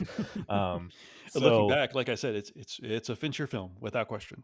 yes, absolutely. Yeah. And just I remember thinking about this. My brother came home with it with that very nice Blu-ray case. I mean, the actual slipcover where it looks like a Facebook page, and pretty much the messages on it are all the praise that people had heaped on it. And I mean, that Blu-ray case is just a great one. So I remember thinking that and thinking, okay, you know what? I see all these names on here. I'm a dumb fuck. I don't really know who any of these people are or if you can trust them. By the way, now that I'm on that topic, if there are people who are like from a local television network giving a review and it's like, oh, it's great, like you can usually disregard that. Like they got the same fucking dude who was like on a Fox network in like in the middle of Minnesota to be like, yeah, Transformers Dark of the Moon is the greatest film ever made. And you're like, what the fuck are you doing? And the only time that that wasn't true was Mad Max Fury Road because they pulled a completely different guy from Fox saying the same thing. Like, oh no, why didn't you get someone a bit more prestigious than this? Moving on from that, basically the Social Network. I remember watching it and I kept thinking, all of this should be boring. All of this should just not be working. There's no reason why the invention of Facebook from two nerds should be interesting. And yet, that's the power of Sorkin to somehow take something that looks so mundane and punch it up with so much dialogue and have actors that can chew into that dialogue and milk it for all it's got, that you end up with something that is as a monster of a movie as The Social Network. I can't believe how good that movie is. I rewatched it long ago, like maybe a couple months ago. Definitely not this year. And because I think my wife had said she hasn't seen it or doesn't remember it, and I was thinking, well, I don't really know what to do. I haven't watched this in a while. She hasn't watched it. There's enough reasons for me to rewatch it. I just kept thinking this entire time while I was watching, I was like, this movie just always in every single scene is better than I remember it. And even now, I think with the amount of praise that I'm heaping to it, it's still probably going to even be better than the way I'm talking about it. And that's an impressive feat that even I know with the amount of praise that I'm heaping it in my memory, I know it's still not enough. Yeah, without question. You're talking about it has made me think of a few more items that I thought of to discuss, and just the way that it's structured, right, with the back and forth, kind of the stare. I don't want the staring contest, kind of the Wild West stare down between attorneys and Zuckerberg and Savarin, and Mm-hmm. the way Sorkin, excuse me, the way Fincher cinematography works is that his films tend to have a darker look to them. I mean, there's his films obviously have darker tones, but literally the look of them, right? And Yes. I think that helps play into the flashback aspect of a lot of those scenes, whether they're in the dorm or they're at Harvard or around the Harvard campus, what have you. And right off the bat, that scene of I think where he's walking or running through the Harvard campus, Mm. there's just like a kind of like an ethereal, dreamlike aspect to it, to where you're like, okay, this is almost like a it's literally is like a flashback, right? Because they have the Yeah. present day flash forwards, and so it really is almost like you really are exploring the history. And to your point about how can a Facebook movie be interesting, it's right, it's done through the prism of this, like I said, this really sad, pathetic guy. It's that meme of the dominoes, right? He starts off by creating this stupid girl rating Face match or something like that. girl rating app, and that it devolves into oh my god, we have influence over entire governments. you know, and that's basically what. And that story in and of itself is fascinating, regardless of whether it's Facebook or whether it's the introduction of oil as a source of power in the turn of the 20th century or what have you. Yes. That is the story, and that's ultimately why it works. It's like this egotistical, self-centered, self-absorbed, pitiful, pathetic guy. He is all of those things, but he also, not to mention, I guess he supposedly lifted or stole from these, and those the Winklevoss twins are certainly not sympathetic figures, right? They're entitled, spoiled brats with a spoon in their mouths. That's ultimately why it works. And I think from beginning to end, like I said, it could have been Facebook or oil or who knows, cryptocurrency or what have you. It's just really fascinating. It reminds me a little bit of There Will Be Blood in terms of the kind of the ambition Yes. and the self-centered, and he's not afraid to walk over anyone, whether it's his best friend or in this Will Be Blood it's his son or what have you. It's a fascinating character study, regardless of how much of it is true or not. And I'm sure there's competing narratives that are formed around the film, but yeah, it's beginning to end. It's perfectly paced, immaculate, and I don't have anything else to say, Okay. to be honest with you. Perfect. All right. I feel like this is a good time to move on because okay, you already gave it your score. I don't remember. I didn't give it my score. I guess I don't know. The domino meme out of 10, I guess would be good. Okay, I'm gonna go ahead and quote one of the posters, and that's gonna be my score. The poster that has his face and just words over it. There is one that's you don't get to 500 million friends without making a few enemies. That's a good one, right? But I like the other one, and that's gonna be my score. The score is punk, prophet, genius, billionaire, traitor out of 10. That's gonna be the score. Okay, I think both of our scores combined are a good encapsulation of the film. Exactly. All right. So from here, I'm gonna go ahead and just bundle the two Bond movies together because I just want to get them out of the way. Uh, Diamonds Are Forever. I wow, holy shit! I remember nothing. I remember nothing about Diamonds Are Forever. Oh wait, no. I remember the theme song. Wow. Oh my god. That's. I think that says everything. I watched this not long ago too. I don't remember a thing. Wait, I feel like I'm about to get it mixed up. No, no, no. There was a solid car chase. There was a solid car chase through the streets of LA, not LA, Las Vegas, and it was in a solid Mustang or some other muscle car from the early 70s. Oh my god, I don't remember fucking anything about this movie. Okay, I, that's the score. That's the score. Well, I'm not even going to clarify what's the score. That's the score right there. On Her Majesty's Secret Service, I skipped through most of this one. I really did. I just accepted that George Lazenby is not a Bond that I care about. He did one and he was out, and within like the first 15 or 20 minutes, I was like, you are not doing anything to grab me. And I read the Wikipedia summary and I jumped to the end because I wanted to see a drive by hit up a wedding. Like that's the only reason I jumped to the end. I was like, you know what? There's that Blofeld. He was in a bobsled, and I was like, are you telling me that the climax of the movie is a bobsled chase? Okay, all right. I guess I'll jump to the end. Wow, that's actually kind of embarrassing. I remember more of the maybe total hour that I saw of her of on Her Majesty's Secret Service when I watched Diamonds Are Forever, and I don't remember a single fucking thing about that. Wait. The opening had Blofeld trying to clone. No, it wasn't a clone. He was trying to get someone to look like him, like a body double, but then later on in the movie, apparently it's like a triple. It's a body triple because there was already a body double. Oh my god, seriously, I can't remember this movie at all. Oh, I'm not revisiting that one. On Her Majesty's Secret Service, once again, same thing.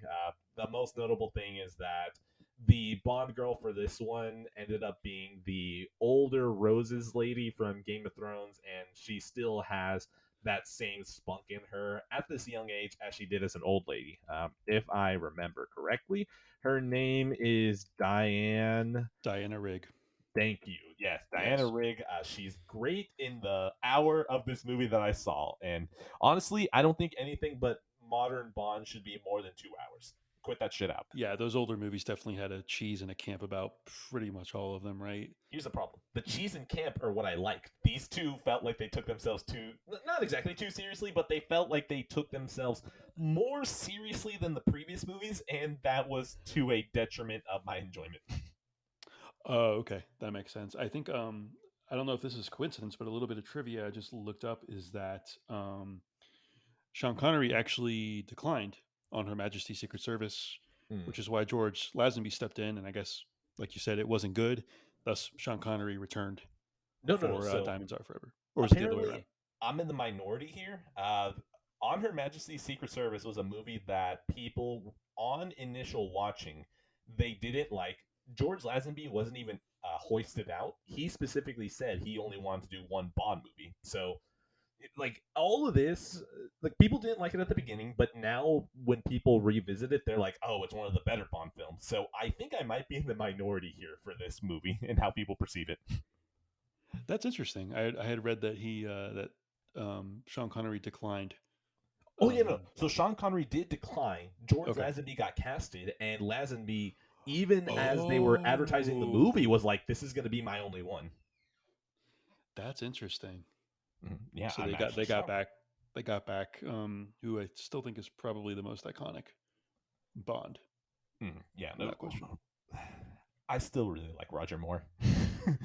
Yeah, I've always He's kind of goofy had a as fuck. soft spot. Yeah, I've always kind of had a soft spot for him. He's definitely the most silky smooth. I like his own kind of unique charisma he brings.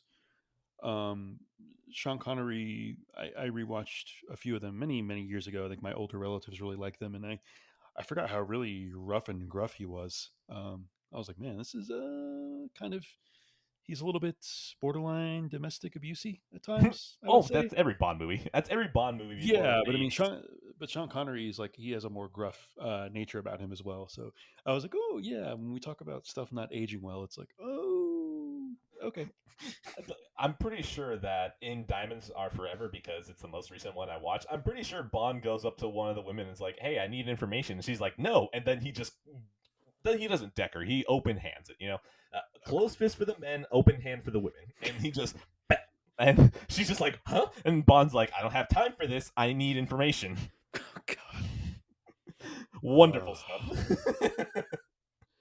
They don't make them like they used to, I guess.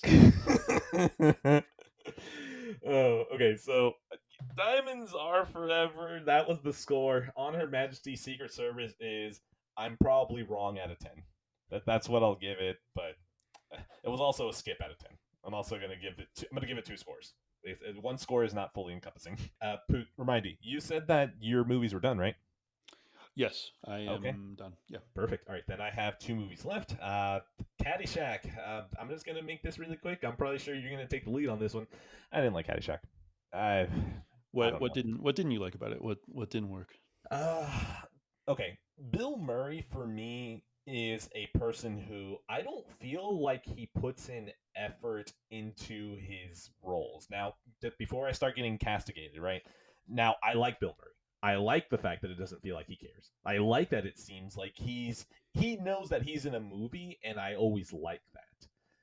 I don't think he was utilized in the right way, which is that he's supposed to kind of take the piss out of everything. And here it doesn't feel like he does that. It feels like he's actually still taking it seriously. Like, yes, I am not Bill Murray yet. I am the groundskeeper. And that didn't really click for me. I don't think anything that Chevy Chase actually said made me laugh, which was weird. Like, the only thing that made me slightly laugh is that no one can bumble like Chevy Chase. Like whenever he was pulling out the golf gloves, I was like, okay, it's really hard not to laugh at the physical comedy that he does. But there wasn't really anything that ever got me from what he said. Occasionally he had something where I was like, yeah, I guess that was humorous. But then Rodney Dangerfield, every single time he shows up, the man spits gold. The man literally dribbles gold with every single thing he says. Like the one that clicked with me the most is like, "Who would want to wear this hat?" Like I don't remember. He insults the fucking hat, and then they cut over to an old man like, "Hey, I was about to buy this hat. I'm wearing this hat." And then Rodney Dangerfield just goes, "But it looks good on you." Like, oh, that's so gold. Yeah, absolutely. I think he is definitely the star of the movie, and I think anyone, whether they liked it or disliked it would agree that he is the standout. I will say the movie overall does feel like two or three different movies. Um, it does almost feel like they tried to combine a few different like SNL type skits and characters together. Hmm. I think I told you this previously, but I enjoy it as really just legends of comedy coming together. And I will agree, Bill Murray does kind of do his Bill Murray thing, similar to what Jeff Goldblum does at times, but he just does it so well and consistently. Like he knows, like any good comedic performer does, they know their kind of wheelhouse and what they're good at and the type of comedy. So yeah, I think it's a classic. Comedy is one of those things where it really does come down to specific tastes, right? Like Hmm. we discussed that with the film earlier, Tokyo Godfathers, I believe it was. Yeah. Some humor just doesn't really work for people. I will say I myself am very picky about my comedies. Hmm. um it is tough to make me laugh, especially laugh out loud. Hmm. So but that is a movie that I think can be inconsistent. Like I said, there's a little bit of two or three movies going on at once at times that doesn't Hmm. necessarily flow well together, but it makes me laugh consistently enough to where I think it's a bona fide classic. So Hmm. I'm never going to say anyone who likes it is wrong. I'm just going yeah. to basically put myself in the camp of I don't think I get it. Yeah, again, that's more than fair enough. Like if someone isn't down for like the Monty Python films, for example, right? Oh, Like that's I that's love that's bannable. I That's murder. Like yeah, first I know. degree, we're getting rid of them. If I see anyone out here not laughing during the holy hand grenade scene, I'm choking you out. Oh, the killer bunny scene. Yeah, yeah. Jesus It's Christ! yeah, just the way he says, "Jesus Christ. I told you. I warned you." What can we do? Pull out the holy hand grenade. The holy hand grenade. Yeah, it's just yeah, and Nos that's entonces. yeah, and that's another yeah, Holy Grail is another film where it's like it could be easily just be separate short films, but they're just so well put together that it's just yeah, I'm not gonna go too far into it, but do you have anything more to say about Caddyshack? No, that's it. I'm gonna give it a Rodney Dangerfield out of 10 and a Boomer out of 10. Okay, I guess my score would be Noonan out of 10. All right. Okay. I'm gonna keep rolling.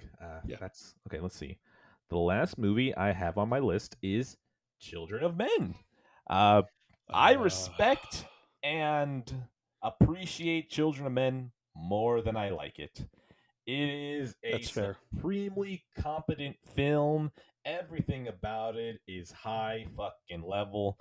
The scene where they're walking through the battle and there's a ceasefire is quite possibly one of the greatest scenes ever put to film, just in general. Like, if you had to create a top 100 list, that one is sneaking in somewhere. Now, that might sound like I'm kind of diminishing it. There's been a lot of films out there. There's been a lot of good films, too. So, I'm not trying to diminish it by calling it top 100. I'm just saying, like, it belongs there. Like, that is a magnificent scene. But I'm not gonna lie, I feel like I was appreciating the art more than I was enjoying it. And I don't think it's like it's a depressing, dire movie. Like, you're not supposed to really enjoy it. Like, I do enjoy things like that. So, like, what I mean is that I just don't think I was brought into the movie well enough like I was on my first viewing. I don't hold it against it because that first viewing was still incredible. I think that it's still a supremely drawn world where you understand exactly how this world works, and all you see it is from like the point of view of like 6 or 7 characters. So that is already incredible writing and directing and acting, that everyone just understands what this world is like, that you just don't even need them to like pull out to kind of show you what's going on. It's a magnificent, wonderful movie that it earns every single accolade that it deserves. It's just one that, for some reason, on this second viewing, I found myself kind of staring at my phone a little bit and going, "Am I gonna get on right now? Like, am I gonna do this?" And every single time I would just be like, "I'm sorry, movie. I'm sorry. I don't want this to be happening, but I'm sorry." Yeah, I can certainly understand that. I think there are a few pacing issues with the movie just due to the nature of the structure of it. And let me ask, you've watched it both times like in your home theater, correct? No, the first time I watched it was like a couple of years ago. I'm not exactly too sure when I came back around to it. This Okay. is the first time that I've watched in the theater. Well, theater Okay. room, theater room. I feel like I have to Theater clarify. room. Okay. Okay. Yeah, I watched it in the theater once. So like what I would do is I went to see a lot of movies in the theater and then I would watch it. Not only would I decide if I liked it, but it's like, okay, do I want to recommend this to my parents or do I want to have them watch it? And it was a case of where, yeah, I really like this. And I think like, for example, my dad would like it because he brought me up on a variety of different films, Blade Mm. Runner most notably. So yeah, yeah, that was a case of that. That's one that kind of has a unique bond with me. So I need to rewatch it again soon. I want to. I would say that I do think it does peak in the beginning, just due to the nature of the artistic um, camera work at play. That one Um, shot. yeah, it is a better. I think it's a better battle scene than most war movies, like you said, like a top 100 type of thing. Yeah. And unfortunately, I think nothing else in the movie gets to those heights. But I enjoyed the story that they were telling. It wasn't anything original, I would say. I feel like the way. Okay, the reason why I don't feel like I want to get into the conversation about originality is that this movie was 2006. Like, it's in the midst of the Bush administration, so you can definitely see the shades that. Like, this is definitely a political movie. The way that they have everyone in cages, like, yes, I know I'm looking at it from 2021, but like even looking at it back then, like not much has changed. So I don't want to say that it feels like it's original because it feels like it's coming from a place and time where it's observing the environment that it's in and then commenting on that and then taking it to the logical conclusion. Yeah, I can understand that when you put it in the context. It is 2006. Wow, it's older than I remember. I feel old now. Yeah, there's definitely a zeitgeisty aspect. I don't recall really having any familiarity with Clive Owen before that, so that was kind of cool. Oh, this guy's a good actor, and I don't recall that I had any familiarity with Alfonso Cuarón I before mean, that either. I know that there's some people who, let's see, Tu Mama También was probably the only one that most people really knew. And then Yeah, I we're not watched I going to watched count, that I watched that after Children of Men. yeah, we're not going to count Prisoner of Azkaban. That's cheating. Like a lot of people can be like, I watched Alfonso Cuarón. I watched Prisoner of Azkaban. Like, no, that doesn't count. Yeah, without question. I was definitely familiar with him because I had the same reaction many people did. I'm like, wait, they're using the E2 Mama and the Children of Men guy to do a Harry Potter? Okay. Okay, now just because I want to clarify. Y Tu Mama También was 2001. Prisoner of Azkaban was 2004. Children of Men was Children of Men 2006. was 2006. Oh.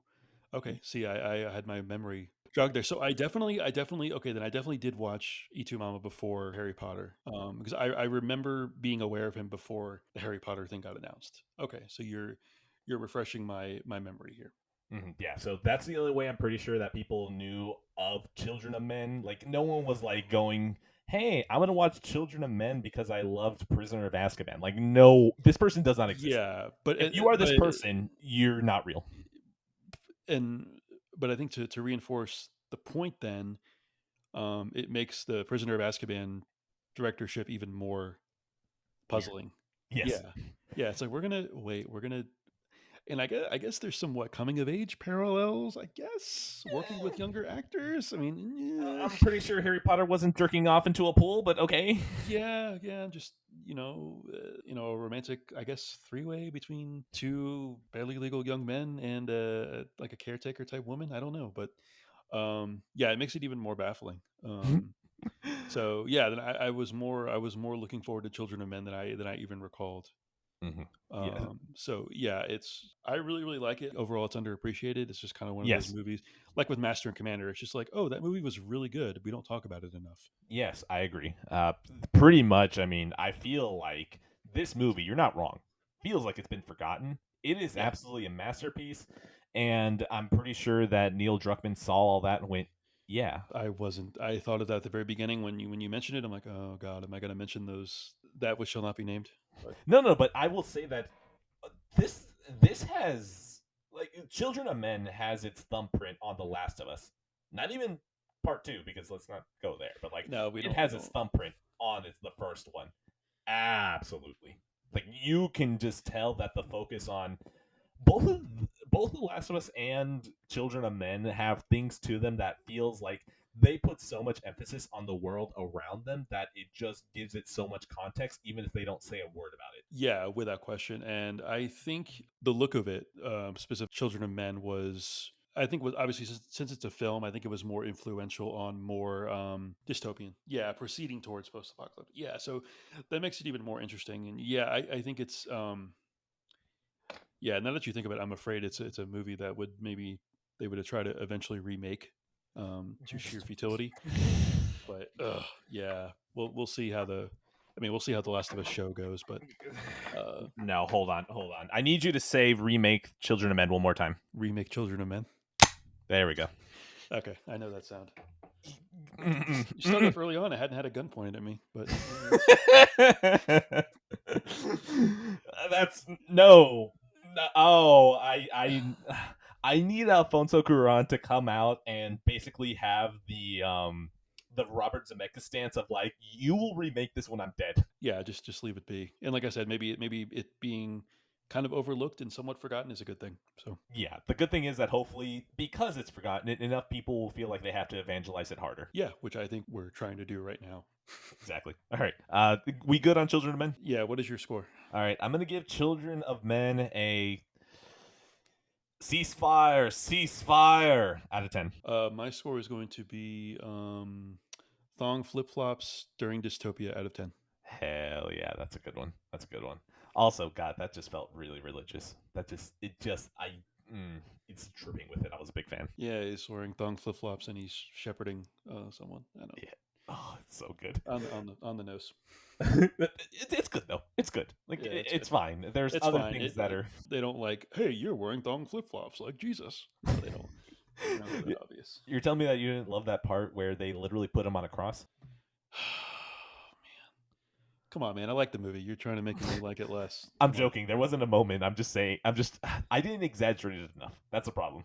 That joke sucked. I'm gonna keep it in just because I want myself to be embarrassed. Okay, that's all we got for movies. Games. I'll go ahead and take the lead because I just have a short thing about Majora's Mask. I haven't played my Majora's Mask. That's it. I just haven't played more. I keep looking at it, and I finally did a walkthrough to figure out what I had to do because I just didn't remember what I need to do. I just haven't come back to it because I'm like, I don't want to come back to you if I'm not going to give you my full attention. So I just keep staring at my 3DS. It's low battery, and I'm like, I need to go charge you. I swear I'll get back to you, and then I just don't. That's all I got from Majora's Mask. You can go and take it however you'd like. Comment on it, say whatever you want. The only thing I have to say is my score would be you can just straight port it and I will still buy it out of 10. All right, if we're gonna go there, my current score is Nintendo. If you release a Super Game Boy thing like you did for the SNES, except it allows 3DS carts to be read on the Switch, and you release it for $70 up to like let's say even 150, I'll do it out of 10. Yeah, that is an accurate score. That is the ideal. What is that meme of the ideal society? Right, that's the ideal society. Nintendo, if they decide to allow you a way to play 3DS games on Switch, and it's just a utopia. It's basically the polar opposite of Children of Men. You know, they changed the network port from an adapter to just straight into the dock now. So I think the logical progression is, a Super Game Boy for 3DS. So Look, Nintendo blessed us with OLED. They're in the OLED gang. They're forgiven for a lot. Yeah, so you talk about OLED enough, and your prayers are answered to some degree. So Not like this. not like this. Not like Not this. like this. I hate that I know that. God, The Matrix is so fucking bona fide. I'm gonna watch that again at some point and give that entirely a special episode. Yeah, I will be on that episode with many things to say. Okay. Look. I know I'm gonna be inviting a whole bunch of hatred because I'm gonna be like, I like all of them. You like all three? 4. We're not going to stand here and exclude the Animatrix. Animatrix is fucking great. Yeah, I actually didn't mind the Animatrix. I haven't seen it in forever, but I watched the second and third one a few months ago, and what is the next topic? That's all you. That's all you. We already hit Majora's Mask. We're going to get the games. It's all you. Okay, games. The Habroxia 2 update. The fine folks at Lilimo Games gave us some extra free hashtag content, which is good. I've almost got the platinum. I have one trophy left, which I believe is to beat the boss rush plus mode. The game is very good. I played the predecessor Habroxia 1 and 2 back to back, and it is just a great sequel. It is everything that I would want. It is a substantial upgrade, obviously, in a little bit of the graphical fidelity, but also in the sense of progression and the gameplay and the enemies. And there's bosses after every level, which I absolutely love. I think that's a great touch. It is substantially harder. There's, oddly for me, there's some weird difficulty dips, I guess is the opposite of spikes. There were some bosses that I thought were easy. I don't know if they just weren't addressed or if they weren't buffed or what have you, but yeah, the boss rush plus mode that I'm attempting is definitely very difficult. So if you're a fan of the game, absolutely download it. It's free. Why not? More shooty shoot. My score for it is Canadians can develop good games out of 10. I heard praise for Canadians when this isn't the day for it, so I'm going to. I'll consider if I cut that out or not. Yeah, we'll Okay. see how I land on that. Habroxia, I've said it before. As the #1 premier Xbox podcast, we don't really like to think about games. So Habroxia itself, by being a game, I already hate it. So if it's not streaming on Netflix or Amazon Prime, I really don't want to fucking deal with it. So I'm just going to guess how I feel about Habroxia. I'm just going to guess. Habroxia is good. I enjoyed it on Vita. Still haven't played the second one because, once again, I just am a little bitch that just doesn't know what to focus on right now. And which is why, as the premier Xbox podcast, I talked about the entire show for movies because, Xbox, no games, blah, blah, blah, all that. Yeah, my this is an inside scoop, and my sources. Oh, shit. Obviously the situation is fluid. Things are always Okay. changing, but supposedly they're trying to get it. They're trying to get all of their the Lilimo, the Canadian developers are trying to get all of their supposed games on a pass type system. Like you get this.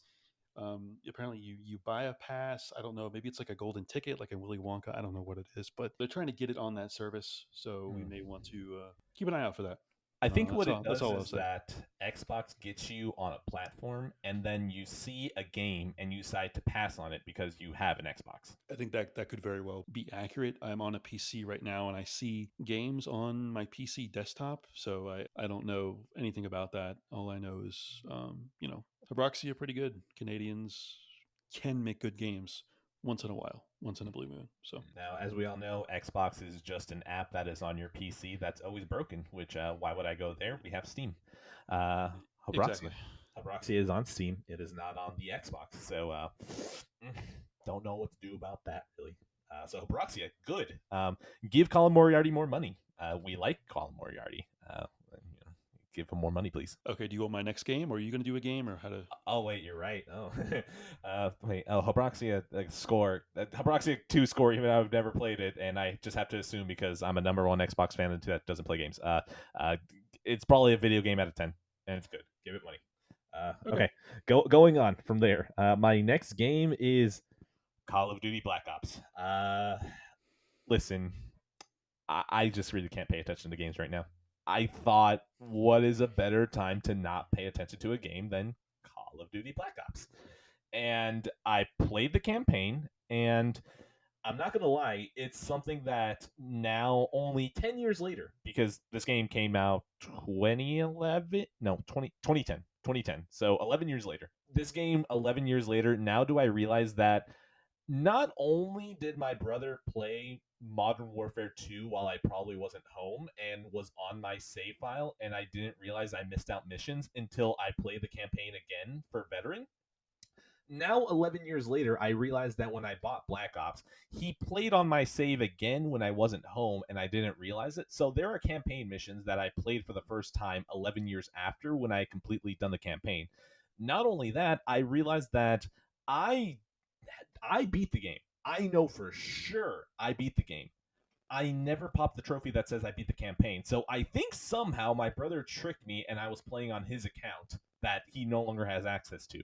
So I remember everything about the ending of this game, and I had no proof that I did it back in 2011 because I think I was on the wrong account. So that was the most jarring thing to me about Black Ops. Why did I go into this parable? Because that parable was more interesting than everything in Black Ops. I don't know how people say this was part of the peak. The peak was Modern Warfare, maybe World at War. I haven't played that, and Modern Warfare 2. I haven't gotten to Black Ops 2. I'm probably going to start that today. But Black Ops 1, anyone that says this is peak, I'm sorry, you didn't play Modern Warfare 2. You did not. You got here late. I'm sorry. There was a bitchin' party the last night. There was probably a good party you came to, but last night's party was better. And Black Ops was just, you could tell this was the first attempt for Treyarch. Was it their first Call of Duty game? No, no, no. Like, there's World at War, there's Call of Duty 3.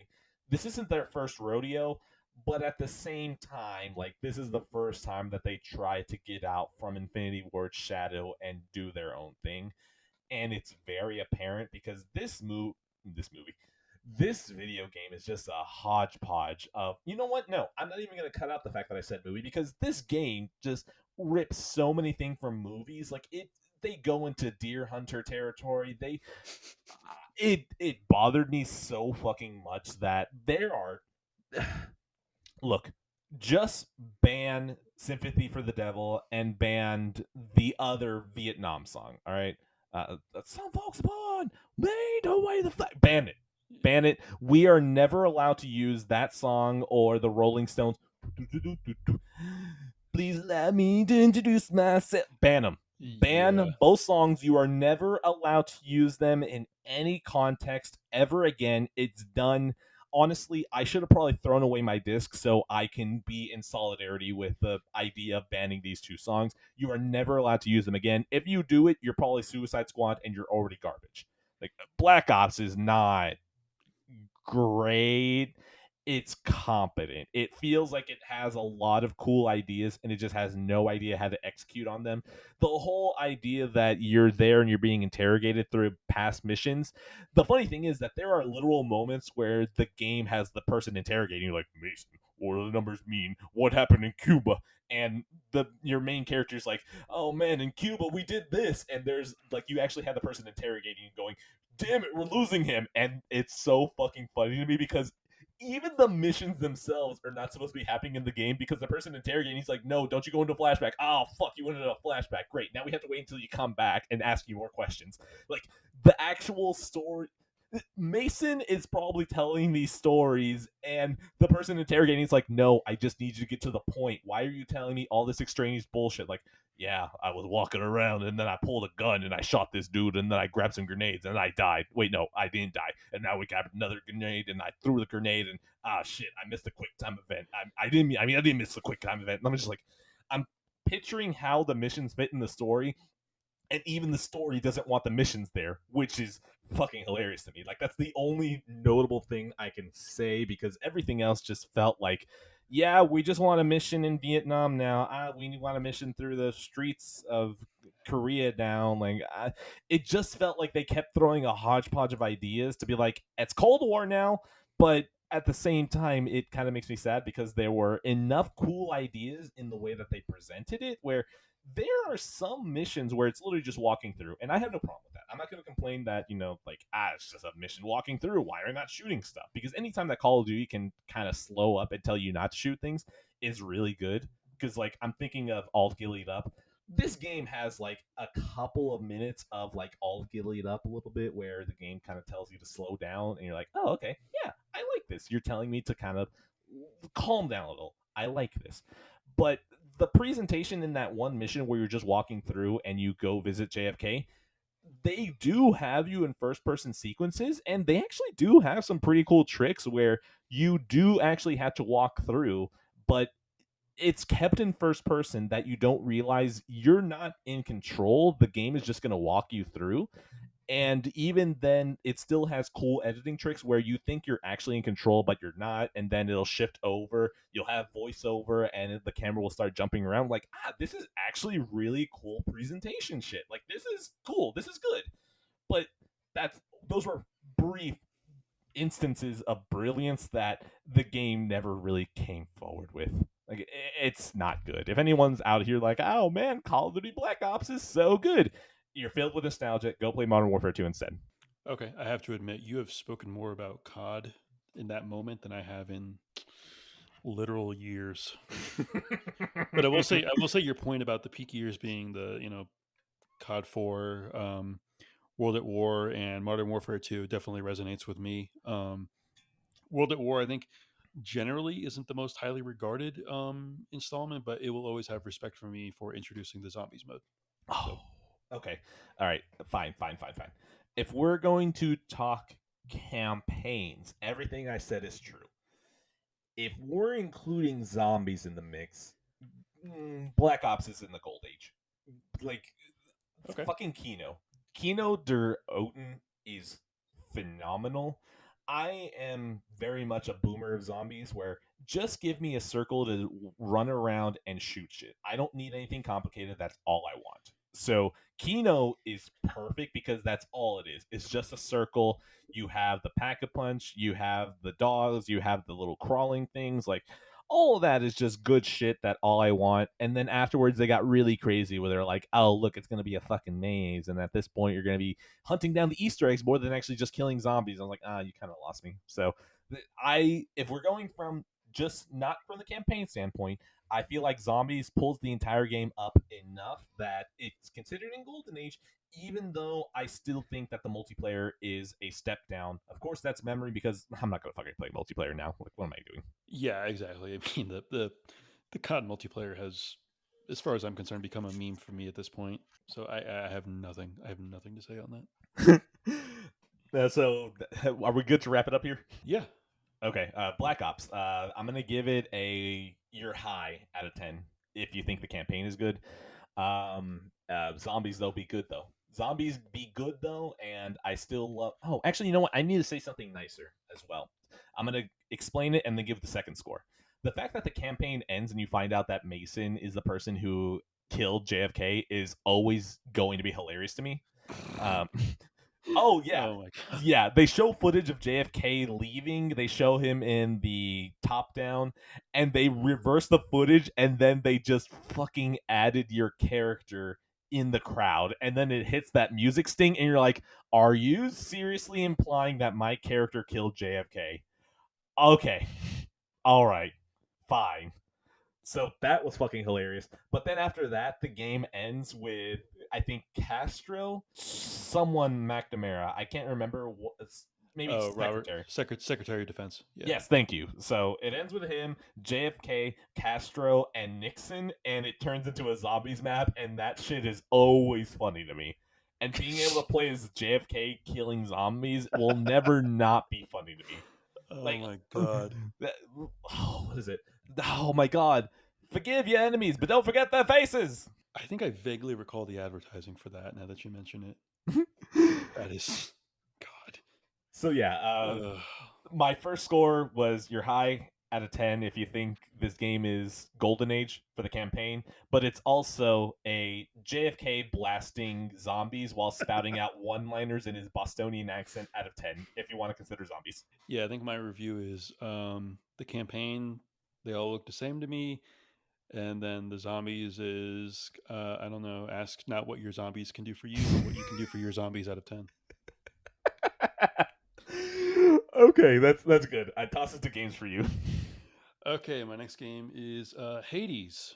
Um, it is a game that I have played. I made a really good run through it a little while back, but I've recently just been picking it up occasionally when it's like, oh, if I'm in a funk or maybe don't have a lot of time, I'll pick it up and play it. If you complete a run, it should take, oh, geez, I don't know, anywhere roughly a half hour, I want to say, give or take Hmm. 5 or 10 minutes from beginning to end. It's very good. It is, not to go a little bit in the Wayback Machine, but I think as compared to Returnal, it is much more well polished and well structured in terms of a design philosophy and the sense of progression within the game. I think if you um, lift the progression and the structure of Hades and you match the 3D shooty shoot of Returnal, you have really an all timer. Hmm. of a real roguelike. It is an excellent game. I think it really deserves all the accolades. My only criticism is the story is definitely very padded out. I think the story is interesting. The various characters that you interact with, there's obviously the father son dynamic at the core of it. I think I've completed, I want to say, 6 runs, and I still have a pretty good ways to go in terms of completing the main thrust of the story. It is good. The music is banging. I know there may be another present company here who likes music in games. Um, it is excellent. The art style is very very catchy and pops. Combat is very fun, and the good thing about this game is that even if you die, there's still a sense of progression. It's always giving you, offering you new items, new senses of progression, new buffs, etc. So it's just very highly recommended. It is currently on PC and Switch. It is coming to PlayStation, I believe, in August, and it is not coming anywhere else after that. So So, of course, I feel like I have to mention it. I think it's also going to be a YouTube video that they add on whatever Game Pass is, so you can hold your controller and pretend like you're playing it. yeah, and I think the soundtrack is on Spotify, so I highly recommend the soundtrack. It is the music is kind of hard to explain. There's a lot of different influences. You definitely get those like really frenetic, more metal focused, like you would find in Doom.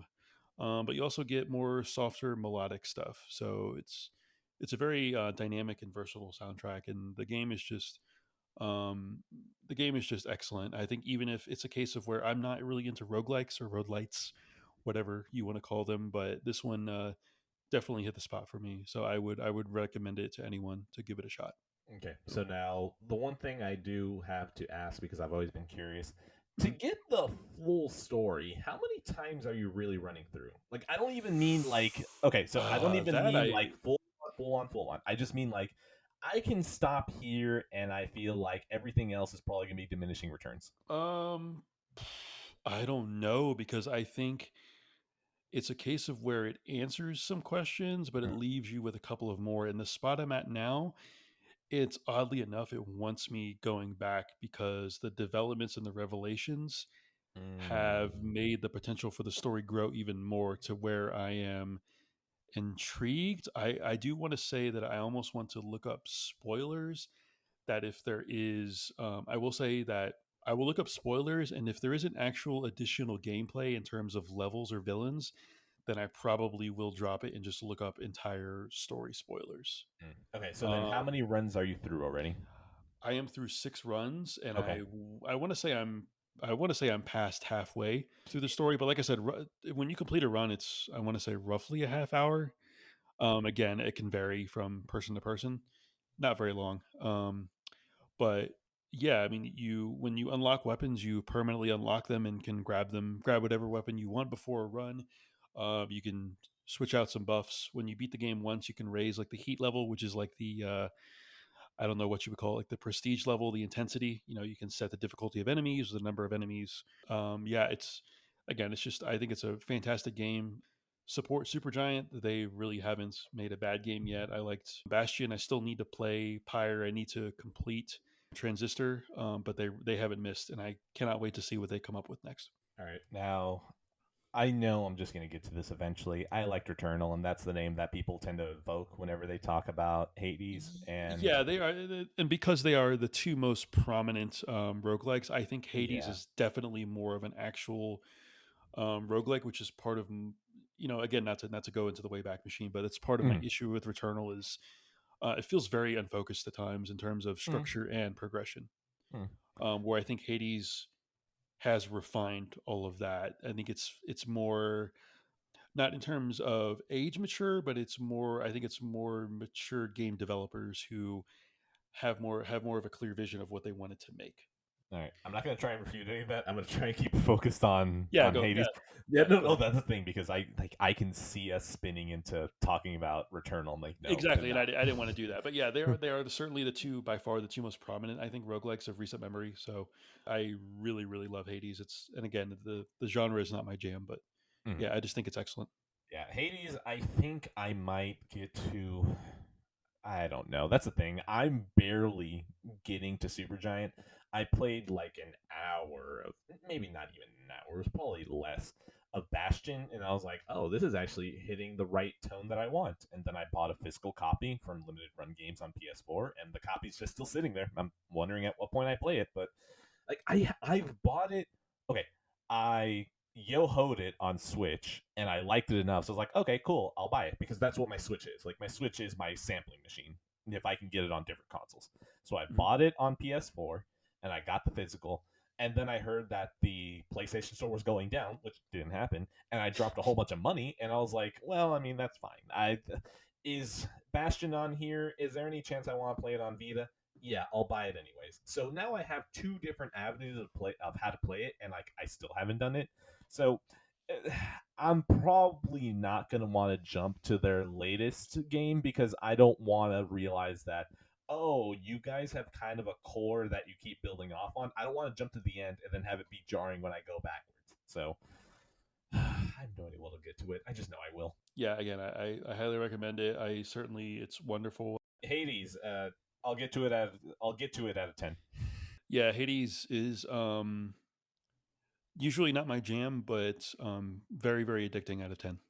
Okay. So now, Poot, I really have only one game left. I feel like since we can both share that topic, go ahead and just start running through so we can get there. Yeah, for sure. Okay, so I can get through the rest of these pretty quickly.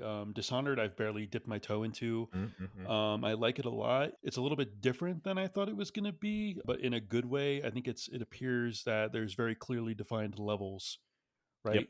Correct. Yeah, which I think is good. It's like it allows it to be more digestible. I was afraid it was going to be very open worldy, which I like. The outsider stuff is very intriguing. Mm-hmm. It does a very good job of progression, which I like. It's causing me to warm up to Arcane some more. So I'll eventually get back to it, and I'll get to Dishonored 2. So yeah, that's basically in Dishonored. My Dishonored score, pleasantly surprised with Arcane out of 10. Okay, Dishonored. I really like Dishonored 1. It's still the only Arcane game I like. Dishonored 2 for me was something that I was like, okay, yeah, this is just more, and for some reason it wasn't clicking as well. The best thing that I had in Dishonored 2 was that there was an actual riddle that is randomized in the game, so you can't just look up the answer. And I took it upon myself to figure out the riddle, and I loved that one piece of Dishonored 2 so much that it soured my opinion on the rest of the game because I had more fun figuring out an actual riddle in real life for the game than playing the game. I don't think Dishonored 2 is bad. I think it's just that I didn't want it. Now, Dishonored 1, I was very positive on it. I liked it. The ending kind of soured me because it just felt like it just ends. And I was like, oh, this is like a very video game ending where it just ends. Dishonored 1, I still like it very much. The one thing I will tell you, Poot, is if you have a target, do not kill them. Figure out the non-lethal way because it is they're a treat. Okay, I will keep that in mind. I think I'm most of the way through the first level, so that's very good that you pointed it out. I was aware that there are, I think at least two different endings based on how lethal you are versus how not lethal. So I still have no yeah, I idea the will. difference. I I don't know. That's just what I was told. I try to, like I said, I try to not look up spoilers. So I will try to be more patient. Again, stealth isn't my thing, but I'm enjoying it. So It's a good payoff. It's a good payoff. okay. Dishonored, I'm gonna give it a the only time Arcane's ever spoken to me out of 10. Okay. Yeah, and I think I gave it Arcane hasn't traditionally been my thing, as well as stealth, but I'm enjoying it out of 10. Damn, we have two sides of the coin with the same with the Yeah. same score. Okay, going on. Continue. Okay, the Pathless. Very good. I was pleasantly surprised by it. I really, really enjoyed the boss battles, the music. Oh, goodness gracious! His name is Austin Wintory, I think, is the composer. Yes. Yeah, Yes. he is rapidly moving up my list between Abzu and the Pathless. Yes. His music is very, very ethereal. It is all about atmosphere, which I love, which are great for both of those games. My only downside to the Pathless is some of the various areas began to sort of feel and look the same, except for the very last area, Yeah. which I don't want to go into for spoilers. And I didn't, and thus I really didn't feel compelled to be more completionist and explore more of the world. I enjoyed the puzzles. My low key favorite part, not low key, low key favorite part of it was the kinetic gameplay throughout the world was not combat focused. It was all traversal, and there really wasn't much in the way of actual combat. I mean, the boss battles were, but you were more freeing them than anything else. Yeah, the boss battles are the highlight. It's very atmospheric in terms of traversing around this mostly barren world. It reminded me a lot of Breath of the Wild. I can feel safe in saying that here. Yes. No Canadians Um, here. yeah, there's no Canadian heretics here. Yeah, it pleasantly surprised me. I just kind of wish I had wanted to explore the world more. So yeah, very very enjoyable, atmospheric. Out of 10. This is the first time it's ever been where I've looked and gone, I've talked about that. Am I going to repeat myself? No, I'm going to do the podcast thing where I just refer you to that episode. Damn. Oh my There you God. go. You've already said your Oh, piece. damn. Look at me. I've already been doing this shit long enough that I can say I that. I Damn. want to actually want to update my score. I Mm, need to change it. yes, Arrow shooting never gets stale out of 10. correct. That's a good one. The Yes, one thing I yes, will say to comment on this is that you said Austin Wintory for Abzu and the Pathless. Poot, you're yes. fucking up by not playing Journey. Oh, I already played Journey. Yeah, Oh my that goodness, was him. that's oh, that was him too. Yeah. Oh my goodness. Yeah. Okay. I completely forgot about Journey because I think I don't know why. Yeah. I mean, yeah. Further reinforcing my point, the guy is absolutely one to watch. His music is absolutely ethereal and is all about atmosphere and enhances the games that you play in, with the common theme of them mostly being barren, and he makes them feel lively, which is a testament to how good he is. So, I'm sorry. I'm just. You said Baron, and one of my fun facts is that he did an Assassin's Creed game. I wish you hadn't told me that. We all need a paycheck. We all need a paycheck.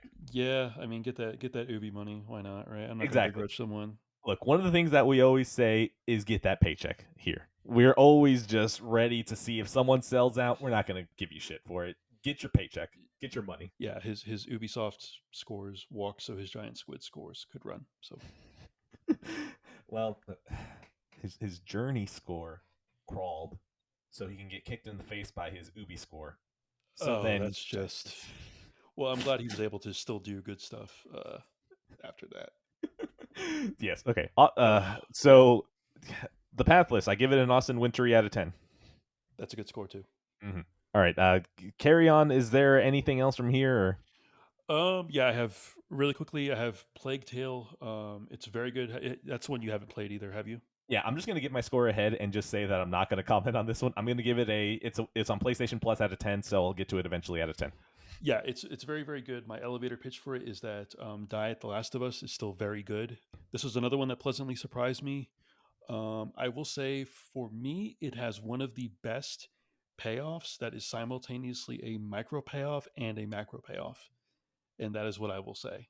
It is the payoff is so satisfying and it's wonderful. It suffers from what a lot of games suffer for. They don't really know how to end in terms of the boss battle is but the entire experience from beginning to end was very very good. Again, it gave me, like I said, it gave me a lot of Last of Us vibes, down to, oh, we're going to stumble upon the occasional workbench in 1200s rural France, because that's the way games are. But yeah, you can definitely see the Last of Us inspirations. I will also say it has one of the best collectibles, which are flowers, which I will not spoil. Very tender moment. It is very good. I am even more excited now that a sequel got announced and is happening. And yeah, my score is, again, Diet Last of Us is still very good out of 10. Okay, all right, yeah. Like I said, I'm abstaining. I already gave my scores. We're trying to Okay, cut last off one. time, damn it. Go Yeah, for it. last one. It Takes Two. I kind of hate that I won't feel like rushed, but this No, is my no, no. game of the Actually, year. you know what? It takes two. Take all the time you need. Okay, It Takes Two. Right off the bat is my game of the year, Woo! without question. Yes.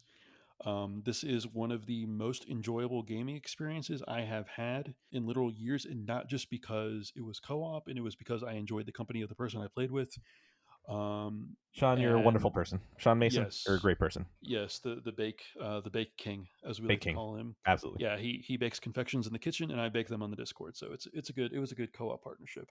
Mm. Yeah, it is a wonderful experience. I know some people tend to hate on the developer Joseph Ferris because he had the audacity to say "fuck the Oscars," which is accurate. Yes, I accurate. mean, he speaks for the people, as far as I'm concerned. Look, fuck the Oscars. Okay, they were acknowledged Crash. Ever since Crash, yes, exactly, we're on the same page. We are of like mind. Ever since Crash, I noped out of that crap. So, Mm. um, yeah, the brilliance of the game is it is constantly not just introducing new mechanics, but it is dispensing with the old mechanics and the old levels. And nothing really overstays its welcome.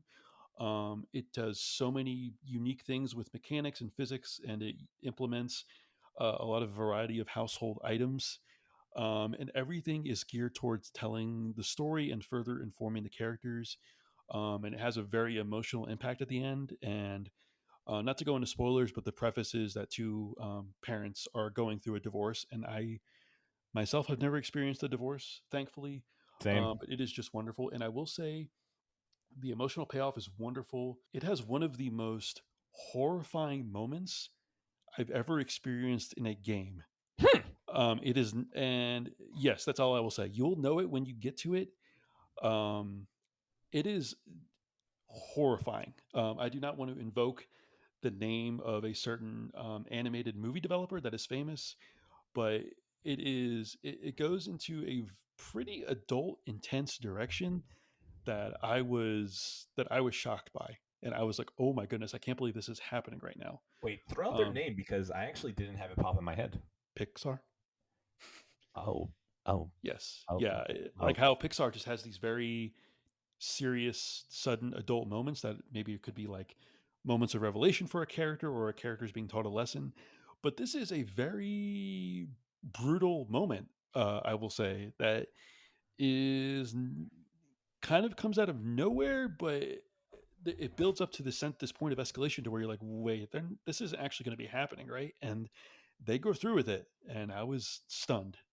Um, Among Okay. many other points in this movie, excuse me, this game. Okay, you It had me is. thinking that it was an individual, so I was like, "What individual name in animation out there?" Like, I was like, "It's just Miyazaki." I don't Oh know. no, no, I think I said animation company, didn't I don't Oh remember. no, you probably Studio. did. You probably did. Okay, yeah. I think it's just that my mind went in the wrong direction. I try to avoid overused memes at this point because it's like Pixar is a meme, right? Yeah, but that's the thing. Um, I think this one you can get away with because most people are just talking about animation fidelity. Like you actually talked about the core of what a Pixar movie tends to do. yes, yeah, yeah, and it does hit those points. It has nothing to do with graphical fidelity, which I think it actually received a next gen update recently. But I Correct. don't care about that shit. I think graphical fidelity is overrated. Mm-hmm. And this, if you have anyone, if you're anyone that you know is interested in games, a significant other, I would highly recommend this one. It is very forgiving. If you die, you just like immediately respawn within the vicinity. Even if you die during a boss battle, you like immediately respawn. It's very forgiving. It is just a wonderful experience, and I would, without question, definitely consider replaying it with someone else who hasn't played it before. It is a wonderful experience from beginning to end. The only reservations, there's a flying sequence that I wasn't kind of crazy about. You bring up like turn radiuses and flying sequences, and I think some of the rail grinding tends to overstay its welcome, but other than that, it is just an immaculate experience, and I almost kind of feel bad because I do not know how Hazelight are going to uh, develop this game at this height again, much less surpass it. Um, I really don't know what more I can say. Um, I don't use this word very often, but I think it is a masterpiece out of 10. Ooh, okay. I'm gonna Yes. keep it brief because I'm going to get to it eventually. Because Yes. everyone has praised this to high heaven that I'm going to get to it. I mean, the idea of a married couple who's going through a divorce and has to figure out how to get that back together, that sounds up my alley with enough emotional oppression that I'm in. The other thing I mentioned is no, hold on. I'm not gonna mention it. I'm just gonna make it my score. My score of It Takes Two is I still have a copy of A Way Out sitting somewhere. So I'm going to get to that first out of 10. Okay. Yeah, and I think the esteemed Sean and I are eventually going to get to a way out soon. So I hope even though we're playing it backwards, hopefully the law of diminishing returns doesn't impact us too greatly. I So, mean, you're going to be playing with Sean. Like, Sean's a good man. Like, you guys are going to still have fun regardless. yeah, the biggest compliment I can give Sean is I enjoyed his company despite his myriad of Kingdom Hearts references. So Okay, the one thing I will say is play Brothers A Tale of Two Sons. If you have a I sibling, absolutely. okay, yes, I downloaded that on Steam. Of course, I think it was on sale, Mhm. so I will definitely play that. And that one does not. You said you confirmed it does not require co-op, correct? It's just Correct. Okay. Play on a controller, please, for the love of God. I have no idea how that would work on keyboard. Play on controller. Yes, I have. Yeah, I have a controller that I will play it on PC. And yes, I am an older brother and I am an oldest sibling, so I'm sure it will crush me, and I will curse you. I was a younger sibling, and it was played around the time that my brother was getting married. So it was when he was basically about to move out, and I was like, "Wow, this was really perfect timing." Ugh. Okay. Yeah, I suspect it Right. will. Okay. That's that for games. I assume on your end, or do you have anything else? I that is it for games. Okay, bouncing back. Doom Eternal. Rip and tear until it is done. Poot, I toss it over Rip to and you.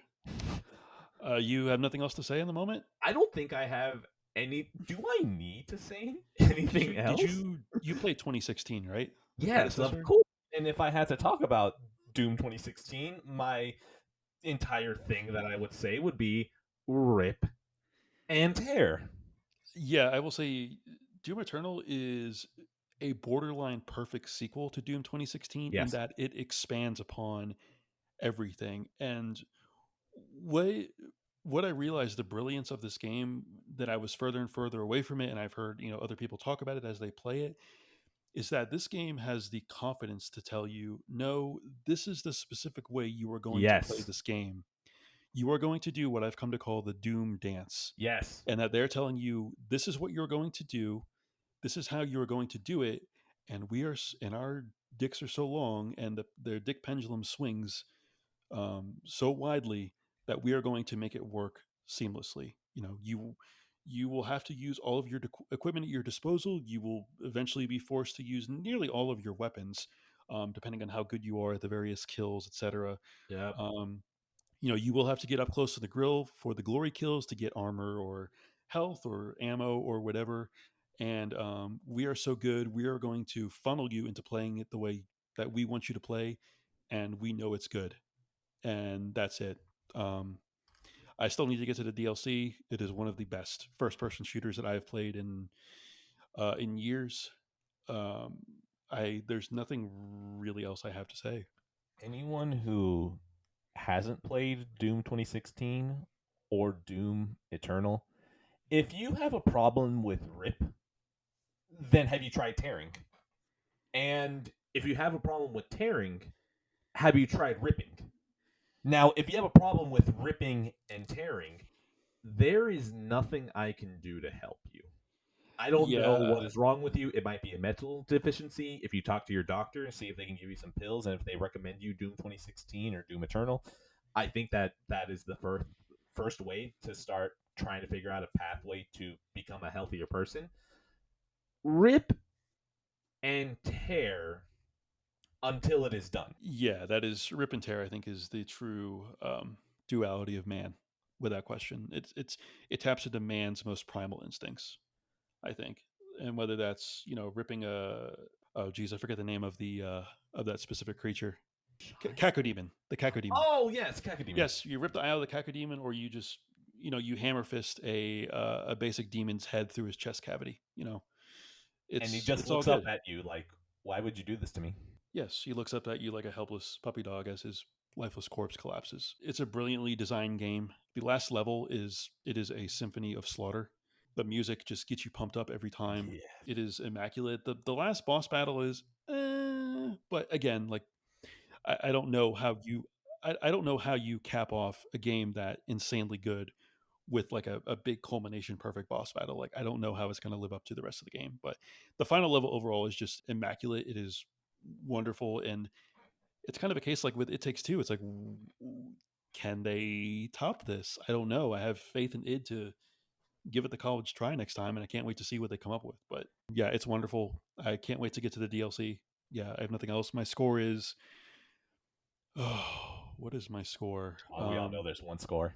We all know there's one Rip and score tear. Do you until want it to is say rip done. and tear out of 10? And I'll say until it is done out of 10. All right, now Yes. we're gonna end like that on this topic. We're gonna end this topic right there. Now, I'm gonna go ahead and jump to say what I was going to continue to say. So far, I am like 5 levels in. I still haven't gotten to the Marauder, so we'll get there and we'll cross that bridge. I'm Oh, playing on the hard difficulty, not the hardest. I know that okay. there's the extra 2 levels above that where they don't really count it, where I think there's like Ultra Nightmare and then there's the one life. Look, those are there. I'm on hard. I don't fucking know what you call it. Shut it. And then there's very hard, super hard, and then one life, which I'm never going to do. So I'm playing on hard, and I will determine if I want the DLC by the time that I get to like maybe the last 3 levels, because if I buy it afterwards, there's no way I'm coming back ever. Yeah, I totally get that. Even someone like myself who bought like the big deluxe version, I still have yet to get to the DLC. I think I waited long enough to where I was waiting for the next gen patch, so the next gen patch is out. So that's good. I see a lot of other people playing it right now, and they have in the recent past, so it's definitely gotten me that itch. So yeah, I can't wait to get back to it and see what further insanity they have in store for me. So, of course, my score is rip and tear out of 10. What's your score? My score is until it is done out of 10. Fuck yeah. Fuck yeah. All right. To rip and tear. Okay. That's all the games, and I realized we completely skipped over TV. So it's time for my veggies. Go for it. Okay, TV. You want me to just go through my first one? Oh, I have nothing for TV, so you're driving. Oh, you have nothing for TV? Okay, good. My TV is going to be short and sweet. Falcon and Winter Soldier. This is not going to change anyone's opinion about the Marvel stuff. It's 6 episodes. It's very oddly paced. I'm not sure what their overall approach is. It felt like they cut out 2 or 3 episodes. Probably my favorite episode of the season really was honestly the more slower moving one. The ending, the payoff wasn't really all that good. It felt like TV, a medium that went from movies to TV and not in a good way. It felt like diet MCU, and that's saying as someone who followed the entire MCU pretty heavily. It's definitely skippable if you're not even remotely into the Marvel stuff. Loki, what I will give credit for Loki is that it actually does have a somewhat different look to it. In some aspects, there is kind of the interior design of a lot of the interior areas that Loki spends time in are very 70s inspired to the look, to a lot of the assets that they're using, etc. And that's another one where it has, for me, it's kind of devolved into the typical Marvel stuff. You felt like you've seen this before and everything else, and it's kind of devolved. I haven't seen the pilot yet, or excuse me, the finale, which I think not aired, but It's okay. We dropped can still today. say aired. If people can still say roll up Aired, windows when yeah, no I one's don't been know. rolling things I up feel like anymore. I feel like a boomer with like an old tube TV or something. But yeah, the finale aired today. I'm not overly eager to get to it. In fact, I've had friends text me mixed reactions. It definitely took a step back for me, despite some plot revelations, which I thought were cool. Mostly just devolved to the mean. Loki is the score is like, oh, it had some good things going out of 10. We'll get to the next one. It's Invincible. This is another one that Oh wait, hold on. Just because of the way that I structure the show, I do want to comment on the 2 Marvel shows. okay, Hey, go ahead. anyone who jumped to the timestamp because you thought I was going to talk Marvel, too fucking bad. Move on. Okay, yeah, that's fair enough. Good. Good. I don't blame you at all. Like I said, they're both mostly forgettable. But anyway, I know. It's just that I know that there's going to be family members or cousins who are listening to you right now, just like, did he just really do that? You suck. And it's like, yeah, exactly. I'm not doing it, guys. This is the old. I hope you saw the timestamp and thought, oh, good, he's finally going to talk about it. No, I'm not. I have Disney Plus for 4 years, and I still probably watched less than like 5 hours on it. Okay, ha. listen, Disney Plus is an underrated Nat Geo streaming app. I will say that. Listen, I'm always going to have something against Disney Plus because that's the main reason why they don't release physical copies. So, hey, maybe Master and Commander is going to come out there in 4K. Oh yeah, that would be something. I actually thought of that when we were discussing. Like, don't they own that now? Like, I don't know. But Can't anyway, wait for yeah. horrible Hulu streaming to have Master and Commander. Oh, Hulu. Yeah, I think I don't remember the last time I fired up Hulu. Hulu's got some good shows, all right? They have all of FX. Yeah, don't they have Rick and Morty still? I think so, but like, I never got into that show. That I digress. I don't want to go off on a tangent. But like I hate Rick and Morty. I liked one entire episode and I watched all 4 seasons. yeah, Rick and Morty's another case of where I'm a really hard sell on a comedy. Like Archer, Yep. I watched. Another ones I watched a little Yep. bit in spurts. Archer's Funny, great. like Yeah, Archer's great. But anyway, yeah, my next one is Invincible. Mm. The best thing going for this show is oddly enough the vocal performances. Mm. Um, the J.K. Simmons again, like he ever do wrong? No, I don't think so. No. Okay, period. J.K. Simmons, Walton Goggins are in the show, and that's the good thing is that the cast is really good, and the bad thing is that that's where they spent a lot of the money. The animation, it literally looks like a children's show when you fire it up and you look at it. It Mm. is mature, but it's not nihilistic in the way that The Boys is. It deals with a lot more genuine kind of coming of age stuff, young adults, age you're graduating college, or excuse me, graduating high school, going into college, young college years, you're still trying to figure out yourself, etc. The ending of the pilot is very notable. I'm not going to spoil it here, but it Mm. definitely takes a pretty hard pivot. And for me, the payoff of why that happens is not. It wasn't all that good. Um, what is good about the show is that it is violent, but again, it's not a nihilistic way. It's not necessarily played up for humor. It is actually realistic in that, okay, if these super power people punched each other or punched average humans, yeah, they're going to be like literally punching through bodies and blowing up people's skulls. Yeah. It's not like the Marvel thing where they hit someone with a hammer and they just go flying and there's no blood or hardly anything, right? Yeah. So yeah, it's a good show. The vocal performances are very good. It's a very easy watch. There's a couple of episodes that are kind of clunkers. Yeah, it's very good. I would say if you're not into superhero stuff, I would say maybe give it a chance because of the vocal performances. J.K. Simmons is great. The Stephen Yeun from Walking Dead is very good. He's very good at playing this really vulnerable kid with lack of confidence. And honestly, what I really wanted to point out, what surprised me the most is actually there's a lot of licensed tracks used in the show that are actually really good, which was Mm. surprising. I actually really liked them, oddly enough. Actually, a lot better than Marvel, now that I think of it. Very, very good. There's a couple of really catchy songs that I hadn't heard of from bands that I haven't heard of. So I saved them. It's very good. I think my score is J.K. Simmons drives the show out of 10. Good move. Okay, that's one I can Yes. respect. Yes. Invincible. Look, I'm kind of sick of superheroes. The Boys is something that I didn't really get into. Watchmen is probably the last superhero thing that I liked, excluding the top tier shit. So like, think as Spider Verse, Logan.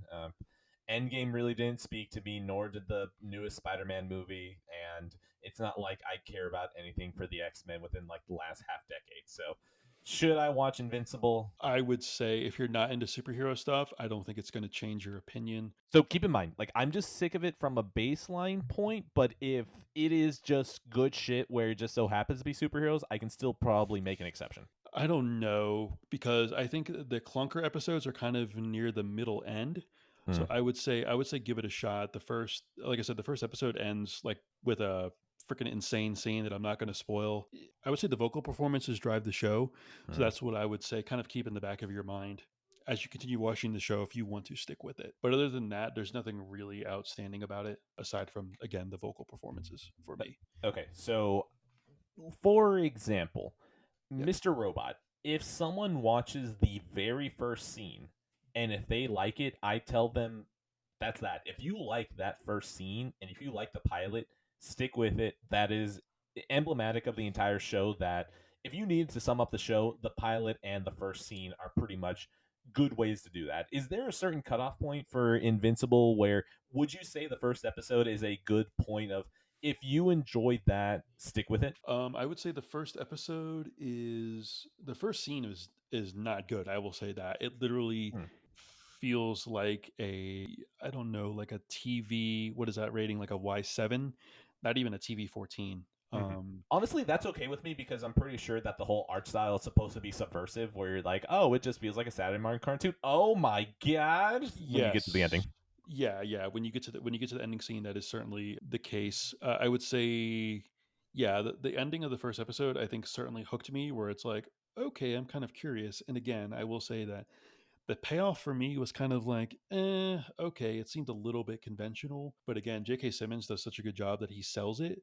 The last couple of episodes are pretty insane. I'm still torn on how excited I am for a season 2, depending on where they take it, because they leave it very open ended without spoilers. So I think if nothing else, it's an easy watch. Like I said, it doesn't require a lot of your time. I don't think the episodes are really more than 35, 40 minutes, maybe. Yeah, my favorite character is probably his. I guess she's kind of his girlfriend, friend. I don't know what she is by the end of the episode. She's played by Jillian Jacobs. She hasn't been in very much stuff, but she's probably my favorite character. Oh yeah, and the main character, Stephen Yoon, he's like always getting his ass beat, so that's pretty funny to watch. So Okay, so I think I might skip it. It doesn't sound. that's what I for you, I would honestly recommend it. Like I said, like I always say, there's way too much stuff to watch and play to, and it'll always be there on Amazon Prime anyway, right? Like it's not gonna go anywhere. So No, but I mean, like, there's always that ethereal list of, yeah, I might get that to someday.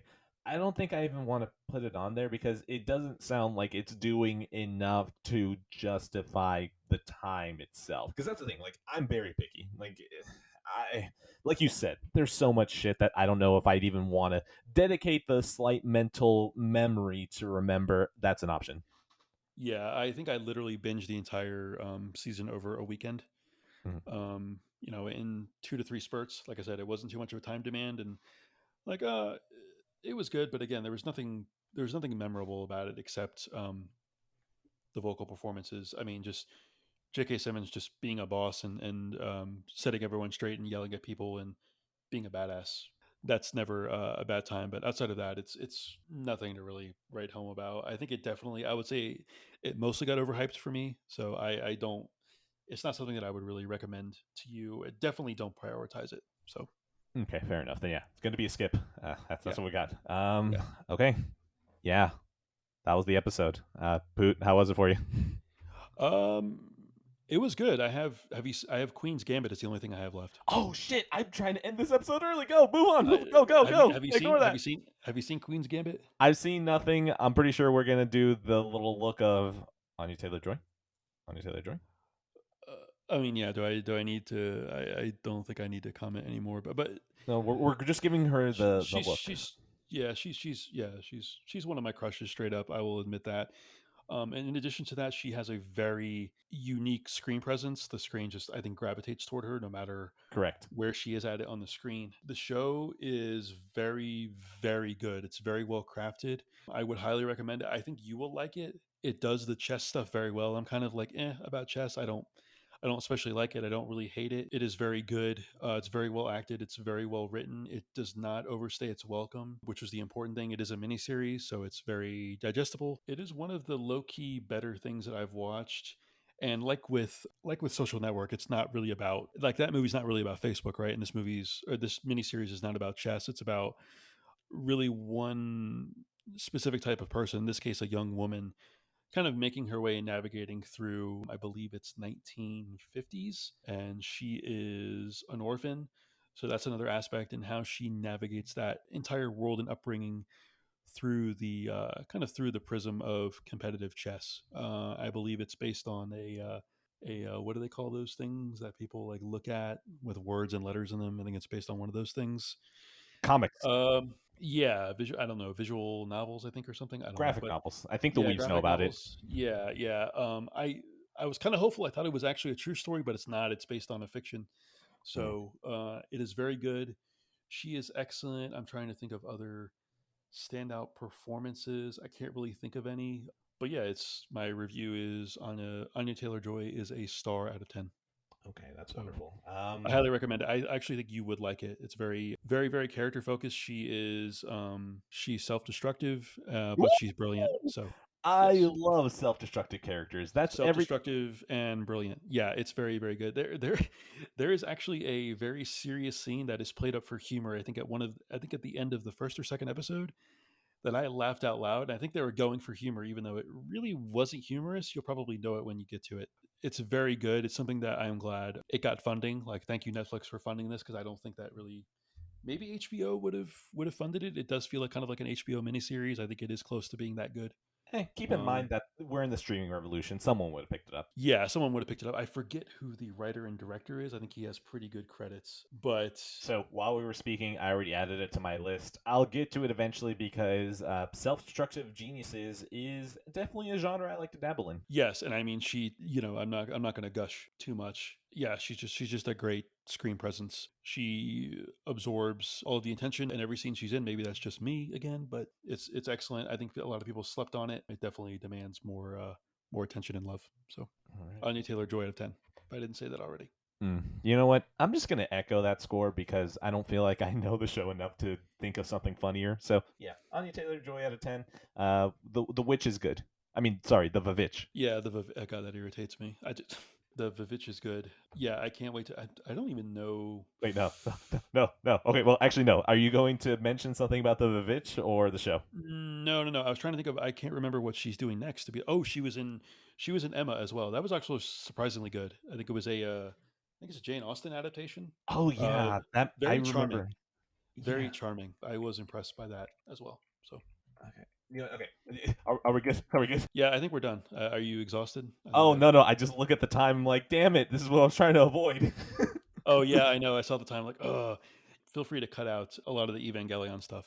Okay. We'll see. Because that was just. I mean, the worst parts was the beginning, right? I think it was only uphill from there. So that end card.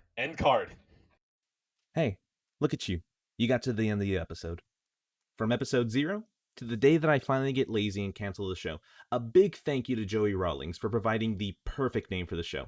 Be sure to always give him thanks, either out loud as you're listening to this, or you can just send him a thank you tweet at boogeyman117_. That's boogeyman117, IE instead of Y, double O. Be sure that it's an underscore, not a dash, 117.